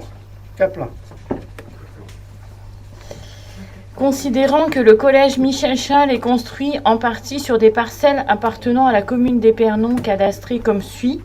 Donc AC80 pour 2620 m², AC99 partie B pour 11 266 m², AC219 partie D pour 1599 m². Considérant l'avis favorable de la commission d'urbanisme en date du 13 septembre 2022, considérant que France Domaine ne produit plus d'avis dans le cadre des cessions pour régularisation non vélale de parcelles, considérant le plan de division du géomètre ci-dessous, il est proposé de céder les parcelles cadastrées section AC numéro 80, AC numéro 99 partie B et AC numéro 219 partie D, commune d'Épernon. Vous avez un plan en annexe. Ces cessions sont réalisées par acte en la forme administrative rédigée par le service foncier du département, à titre gratuit, article 79 de la loi 2014-809 du 13 août 2004, dans le cadre d'un transfert de charges pour la régularisation de l'assiette foncière du collège. Sur l'exposé présenté, après en avoir délibéré, le conseil municipal est invité à approuver la cession des parcelles cadastrées section AC numéro 80, AC numéro 99 partie B et AC numéro 219 partie D au département aux conditions énoncées ci-dessus. Autoriser Monsieur le maire ou son représentant à signer l'acte en la forme administrative ainsi que tous les documents afférents à cette cession. Alors, dans les deux plans qui vous sont annexés, nous pouvons déjà nous référer sur le plan qui est au plus bas, c'est-à-dire le plan cadastral. Vous pouvez voir la partie AC 80 qui est en fait le long du boulevard Chasles. Et la partie AC 99 qui est plus près de nous, c'est-à-dire l'ancien collège. Et la partie AC 219 qui est tout simplement le terrain de sport extérieur du collège actuellement. Voilà. Donc cela veut dire que ça, c'était la commune? Oui. Voilà, et là on transfère au conseil départemental. Voilà, tout à fait. Hein? En fait, lors des travaux, tout simplement, du parking du Ramponneau, on s'est aperçu de cette... anomalie, quoi. Oui. En quelque sorte. En quelque sorte. Voilà. Ah oui. Et donc, sur le plan qui est juste au-dessus, vous avez la découpe qui est faite par le géomètre. En fait, la découpe, elle suit le mur du collège, tout simplement. Ok. Pour faire au plus simple. Voilà. Et on garde le poste électrique. Mais, quand vous dites le mur du collège, je parle du mur du collège extérieur. Là, le mur de collège, là, au niveau du parking. Parce que sur le plan, là, il y a un bâtiment qui n'existe. Le terrain de sport, il va beaucoup plus loin que ce que. Oui, mais là, et il y a un bâtiment qui n'existe plus. Oui, mais je suis d'accord avec vous, mais malheureusement, c'est encore une fois, c'est le cadastre. Ça, c'est le cadastre. Je sais bien, mais je suis désolée, il n'est pas mis à jour. Oui, non, mais vous avez raison sur le plan. Mais vous avez raison. Entièrement raison. Mais vous avez entièrement raison. C'est vrai. Voilà. Il y a énormément de choses sur cette zone-là qui sont fausses, d'ailleurs. Oui. On est d'accord. Mais là, le bâtiment, en l'occurrence, il y a il n'existe pas. Non, exactement. Et à la place, il y a un terrain de sport. Exactement. C'est pour ça que je disais. Exactement. C'est pas anodin dans la vie du. C'est pas anodin dans le fonctionnement de l'établissement, le fait d'avoir un terrain de sport au lieu d'un bâtiment. Oui, tout à fait. Voilà. Ok. Oui, voilà, ça c'est surprenant. Hein. Vous pouvez rappeler en quelle année il a été construit? Ah, ça c'est une bonne question. Merci. Non, c'est pour savoir. Parce que dans les années 70. Quand j'ai lu la délibération, dans les années 70. 70. Ouais, dans les années 70. J'avoue que c'est hallucinant. Oui. Alors, surtout qu'on en a parlé dans les années, au début des années 2000. On en a parlé au début des années 2000 avec Madame Ramon à l'époque. Hein, comment on explique ça? Comment on explique qu'on a laissé faire des constructions sans vendre le terrain? Sans tout au moins le céder.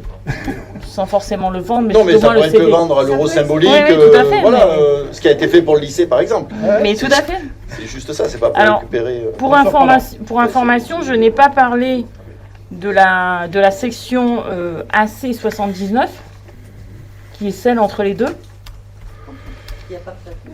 qui appartient au CIEPAR. Ah oui. Et Monsieur Guy David est en train de faire la même chose, pour que l'on puisse tout régulariser et tout mettre au carré. Voilà. Mais ça fait partie des dossiers que l'on trouve. Hein. Mais c'est quand même impressionnant d'imaginer quand on sait les travaux qui ont été faits, les conséquences de ces travaux sans avoir régularisé tout ça, c'est assez étonnant. Hein. La construction, en fait, à la construction, c'était pas le département, c'était pas un fait départemental des collèges. Oui, ça a évolué. Ça a évolué. Et en plus, au niveau du collège, en fait, il n'y avait que le premier collège, c'est-à-dire celui qui est le plus près de nous, qui est le plus ancien. Celui qui est boulevard Chasles, il est beaucoup plus récent. Mais voilà. ce qui interroge, c'est que il y a cette question-là, mais après. Et depuis, c'est qu'on peut imaginer que la question est des deux côtés. Tout à fait. Communal et département aujourd'hui et autre chose avant, qui a pu à un moment récupérer quelque chose sans en avoir le droit de propriété. Ben, c'est fou, quoi. Et je vais d'autant plus dans le sens que quand on parle de la partie la plus récente du collège, c'est-à-dire celle qui est le boulevard Chasles, si vous regardez bien le trait, sépare le bâtiment en deux. Donc ils ont construit chacun une partie sur deux choses qui n'étaient pas eux. Donc voilà, lors de la modification du ramponneau, voilà, ça fait partie des dossiers. C'est bien de connaître l'historique. Hein. C'est une bonne question. Mais comment est-ce qu'on a pu parce qu'il y a eu des pour que cette partie du collège soit construite, il y a eu des expropriations. Il y a eu un travail non, en fait, il y a eu non, en fait, le collège, la partie la plus récente, enfin, non, mais Madame Charrier, le collège, il est construit dans le parc du château des Tourelles. D'accord? Sauf la partie, il y a des parties qui sont construites. Non, Madame Charrier. Déjà, le boulevard Chasles, il s'appelait le boulevard des ânes. Ben oui, on a changé le nom. C'est peut-être dommage, mais c'était sympa le boulevard des ânes pour un collège. Je l'ai dit déjà. Voilà, c'était mignon. Mais donc le collège a été construit dans le parc du château des Tourelles, c'est-à-dire dans le parc du château de la mairie. Voilà. Donc replacé dans le contexte, on ne faisait pas non plus des actes comme on en fait aujourd'hui. Voilà. Mais aujourd'hui, on repasse les choses, c'est tout.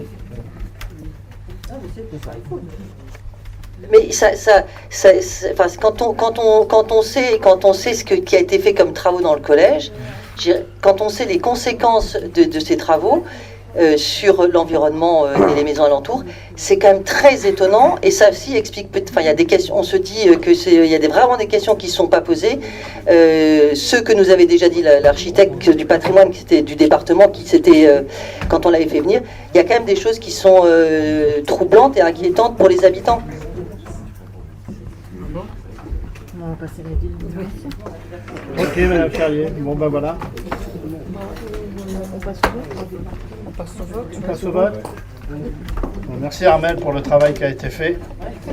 Là, on remet tout ça en ordre, quoi. Voilà, donc on va passer au vote. Qui est contre?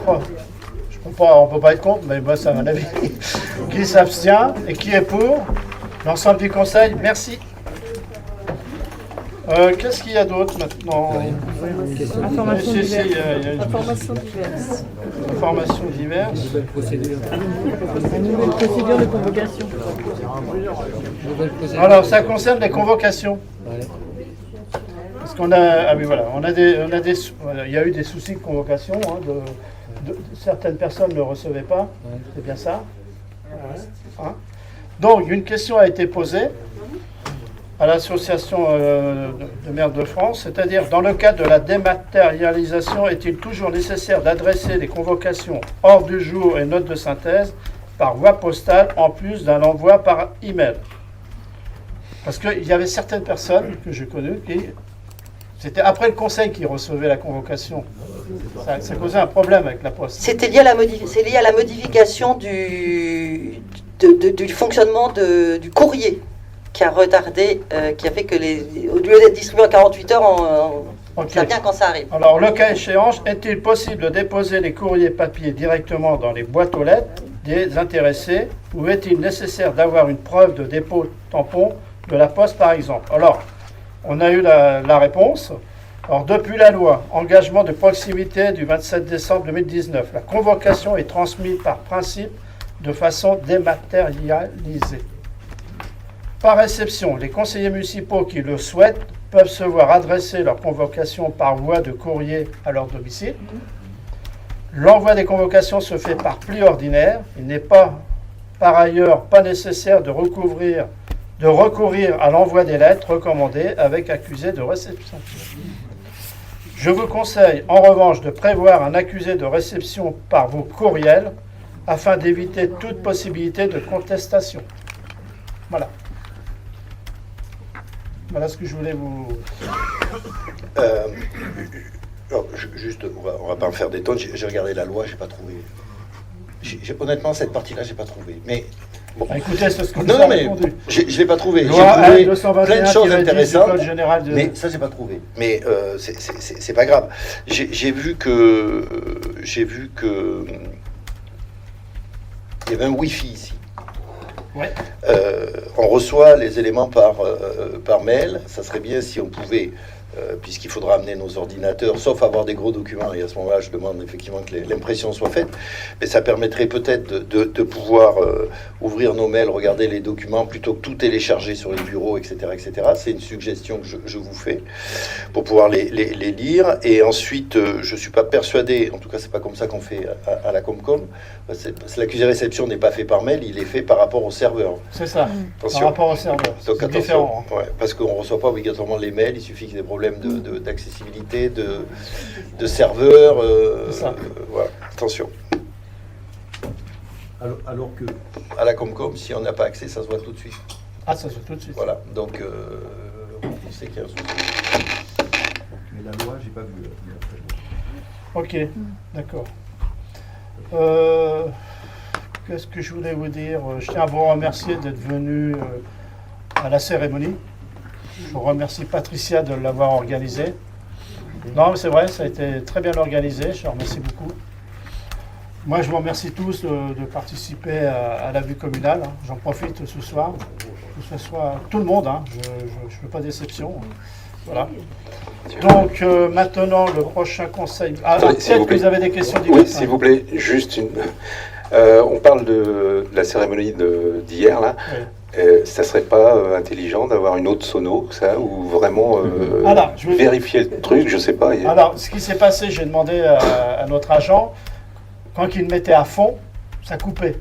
Donc il a fallu qu'il le baisse, on s'attendait un peu. Mais vous avez raison, hein. Il faut qu'on revoie ça, il faut qu'on revoie le matériel. Oui, oui. Oui. Et moi j'avais une question, alors puis tout à l'heure je cherche, j'ai pas réussi à trouver. Sur Facebook, il y a quelque chose qui est passé pendant plusieurs jours. Alors, je ne trouve plus l'intitulé du groupe qui le mettait, j'en suis désolé, qui posait la question: sur Épernon, seriez-vous d'accord pour la construction d'un aéroport à côté d'Épernon? C'est passé, oui, c'est vrai. Voilà, je trouve plus le nom, je suis désolé.